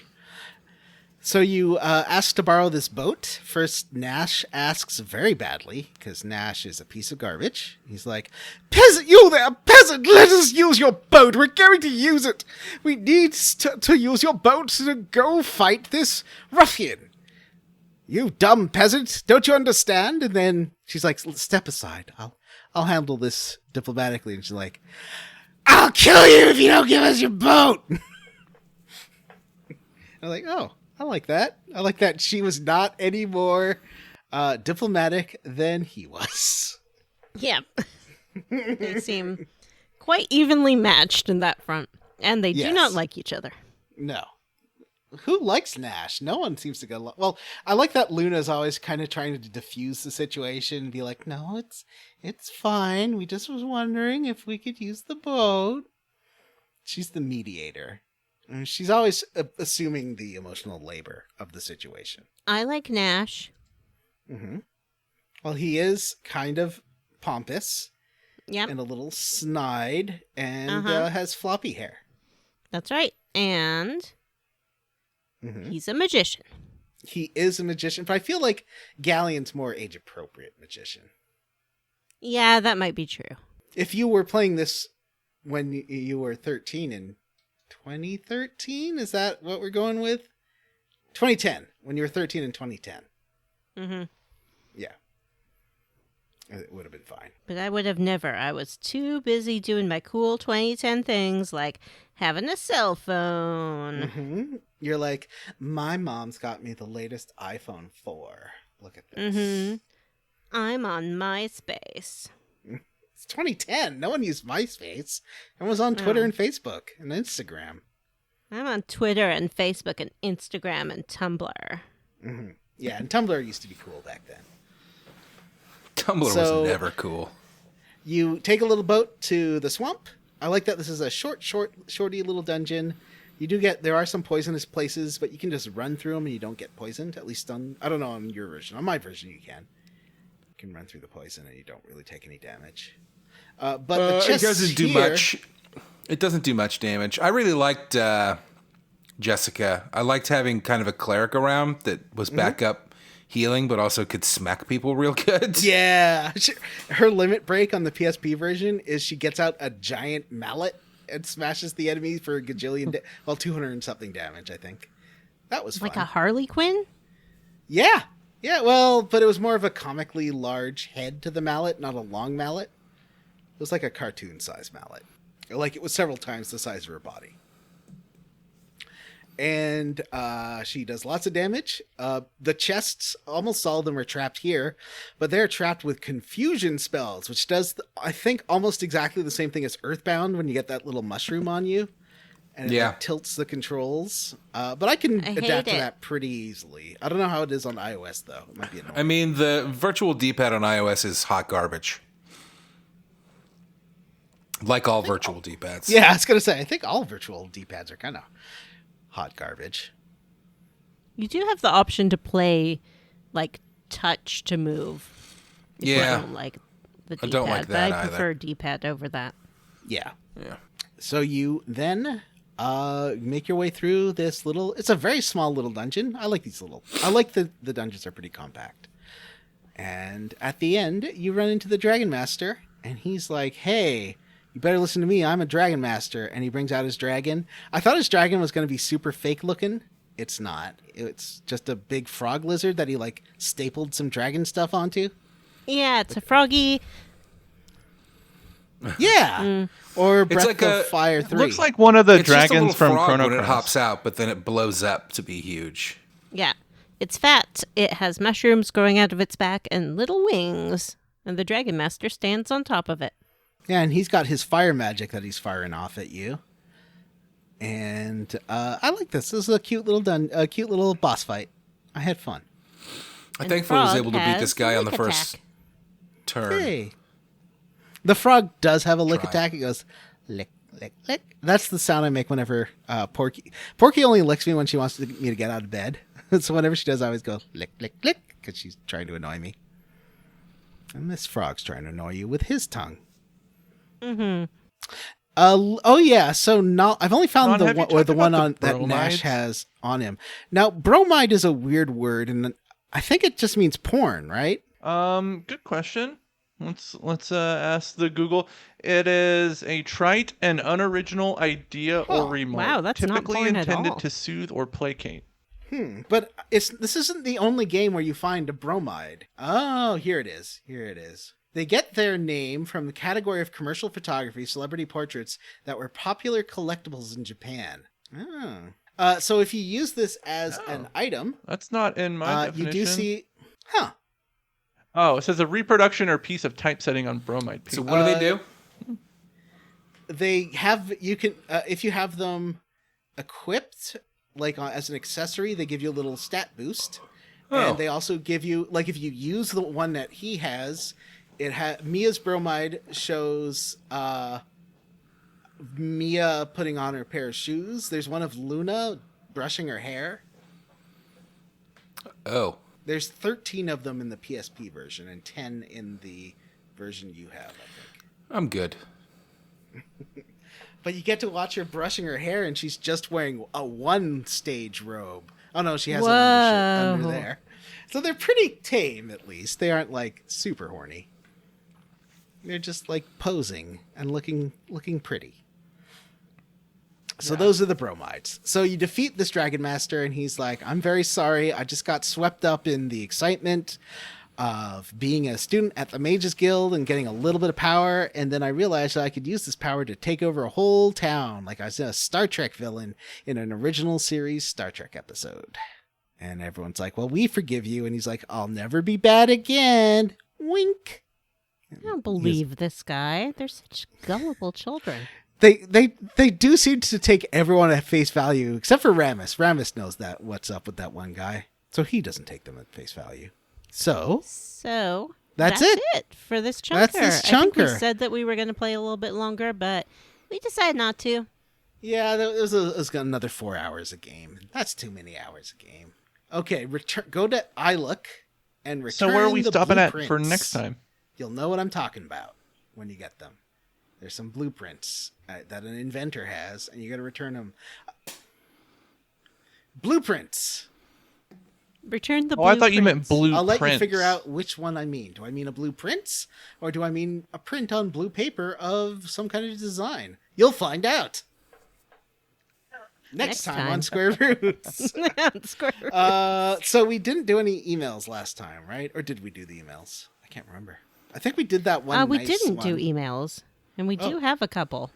Okay. Oh, but first, Matthew, what are you squarely against? Well, I've mentioned it a few times, so I'll go with that. I'm really frustrated by how stingy this game is with the experience points. I feel like it's a real chore to level up, and the game forces you to grind and makes grinding unpleasant and longer than it needs to be because you get so little XP from fights. You know, like you would think that the XP would scale in the harder dungeons, but it does not.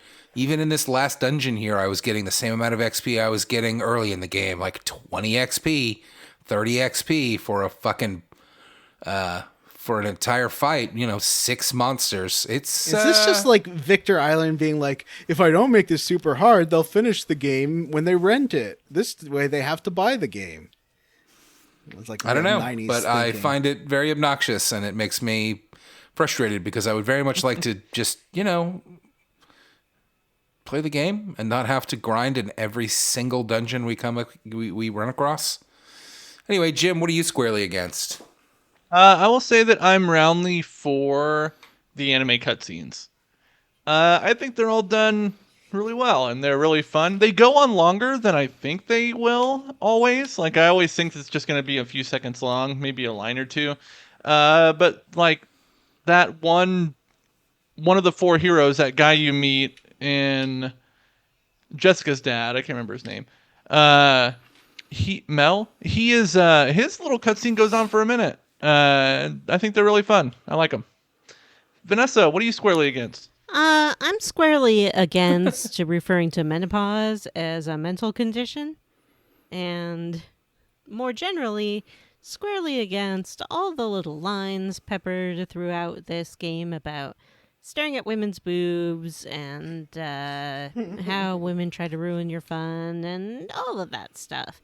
It just kind of brings me down. But the menopause thing, that was a whole nother level that I have never seen before, so kudos for that, I guess. I am Johnny. roundly for how pretty the PSP version is. I just think all these hand-painted backgrounds are just really cute. I really like it. I think they put a lot of work into a version that not a lot of people played, at least in North America.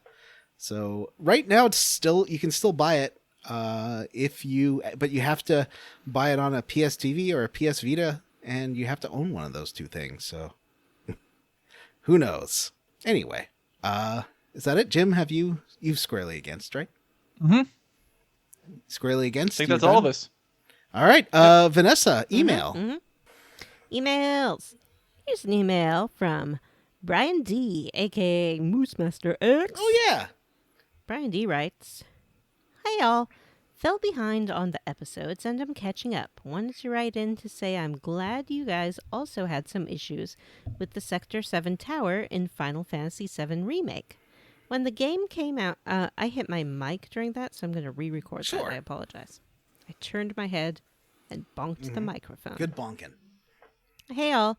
Fell behind on the episodes and I'm catching up. Wanted to write in to say I'm glad you guys also had some issues with the Sector 7 tower in Final Fantasy VII Remake. When the game came out, I got in a significant spat with one of my friends because I had said I liked the Sector 7 tower sequence in the original better than the remake. It was much simpler, but because it was simpler and more straightforward, I felt the actual panic and rush of needing to get to the top of the tower to stop the plates from falling more clearly. I don't think the remake did a bad job with it, but between the side content with Wedge, Aerith, and going to find Marlene, the multiple death cutscenes where the music switches from panicked rush to sad, somber goodbyes, and the general difficulty I personally had with the way the combat worked in the game, by the time I got to the top of the tower, I felt more along the lines of finally, than actually still in a state of panic to rush and try to stop the plate.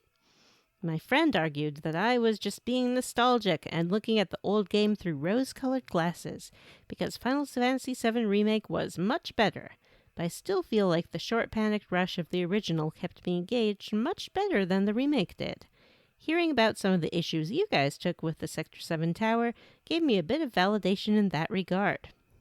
Also, another friend of mine who had never played the original got really baffled by the appearance of Cait Sith falling to his knees and slamming his little anthropomorphic cat hand into the ground in outrage, since nowhere in Remake does he show up before then. The confusion he had at that part was pretty amusing, given the somber nature of the rest of the scene. Looking forward to hearing you guys play Lunar. And as I said, that's from Brian D. Thank you, Brian. I was wondering, I think I asked on the show, what it would be like for someone to play Final Fantasy VII and see that little cat without having any context for what it was and why it was there. So that was fantastic. Thank you very much. I have another email to read. This is from Sleepless in Tahoe, and it is titled Season 55, Episode 6, Butter. Leaving butter out is great and covered, always soft and easy to spread on toast or a bagel. Kerrygold is grass-fed Irish butter, delicious for tea and coffee. Matt should try butter in his black coffee. I do this every morning and it's delicious. Use the frother to make creamy and smooth texture. Butter bells seem like more trouble than they're worth. I can see salt in coffee if you put the unsalted butter in your coffee. Cloud has PTSD and is mentally impaired. but Final Fantasy Remake is good. Thank you very much for that email about butter. Butter. This is the end of Vanessa's email corner. Nice work. Great work. So Jim, Thank you. what's a Patreon? Well, you want me to define what a Patreon is, or would you like me to talk about ours? I don't know, Jim. What feels best for you? Well, for relevancy's sake, I'll talk about our Patreon. We have a Patreon. It's at patreon.com/squarerootspodcast. And on that Patreon, we have tons of sweet bonus content. We've got some level up episodes. We've got some film commentaries. We've got some movie chit chat. Our most recent one, our June bonus, was Hot Gaming News Special Bulletin. Don't know what we're gonna do yet for this month. I don't know whose bonus it is. Maybe mine. I don't know. We'll figure it out. Yeah, I think it's a Maybe. Jim one and Vanessa's one next month. I think. Yeah, I think you're right. So yeah, we'll have another sweet bonus coming out later on in the month. But you get all that content at the $3 tier. At the $5 tier, you get all that sweet bonus content plus the ability to vote on games that we play for the show. So if you'd like to if you would like to subscribe, you can do so at patreon.com/squarerootspodcast. And another benefit of being a patron is we like to personally thank some of our patrons every week, and I'm going to kick us off this week by thanking Daniel Wood, John B. Quaker Oatman, Ari Corpavara, Andy Bess, welcome to Cute Boy Jail, honk honk, Chris honk. Ryan, Julie, Angel, Dilly Dally Shilly Shally, Sexy Grandma's Retirement Home, Tyler, and Andy M. And I would like to thank Ward Childress, Do Good Recklessly, Arthur A., Saving Sid, Worked Muffin, Adam H., Omen Ran, Huxley Iguana, Benjamin Hilberg, Amanda Douglas, William Westgard, and Jizzle Physics. I'd like to thank Michael Tully Klein Jr., Julian Curtis, Aaron Alphonse, Got a Raw Deal Little, Hey, It's Me, Imoween, Fresh Eyes, Eric Pidkamy.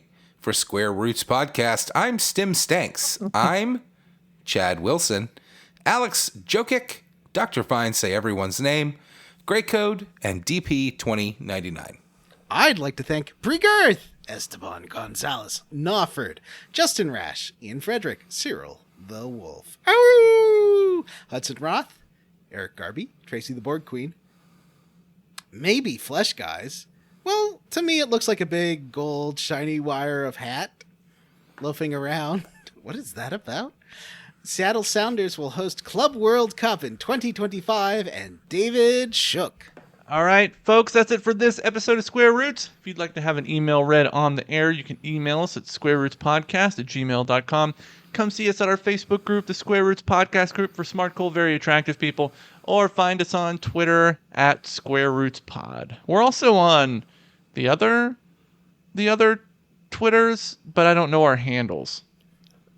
Blueski? We are on Blue Sky also as Square Roots Pod.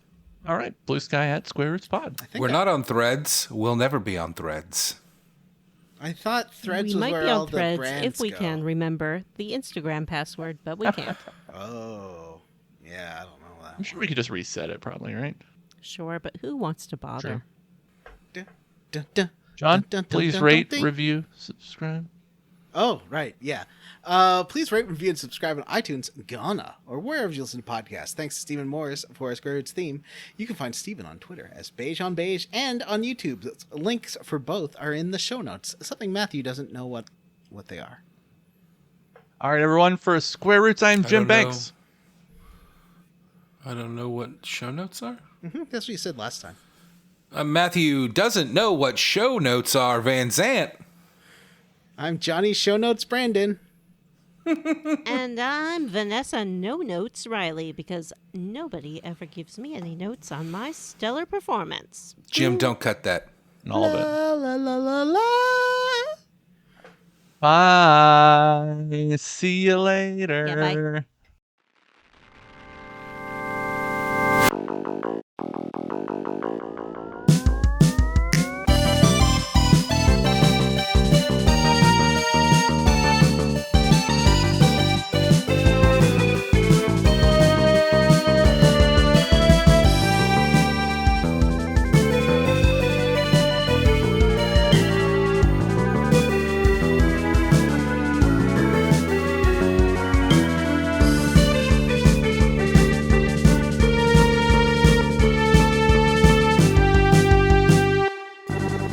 Also, we forgot about the Lann song.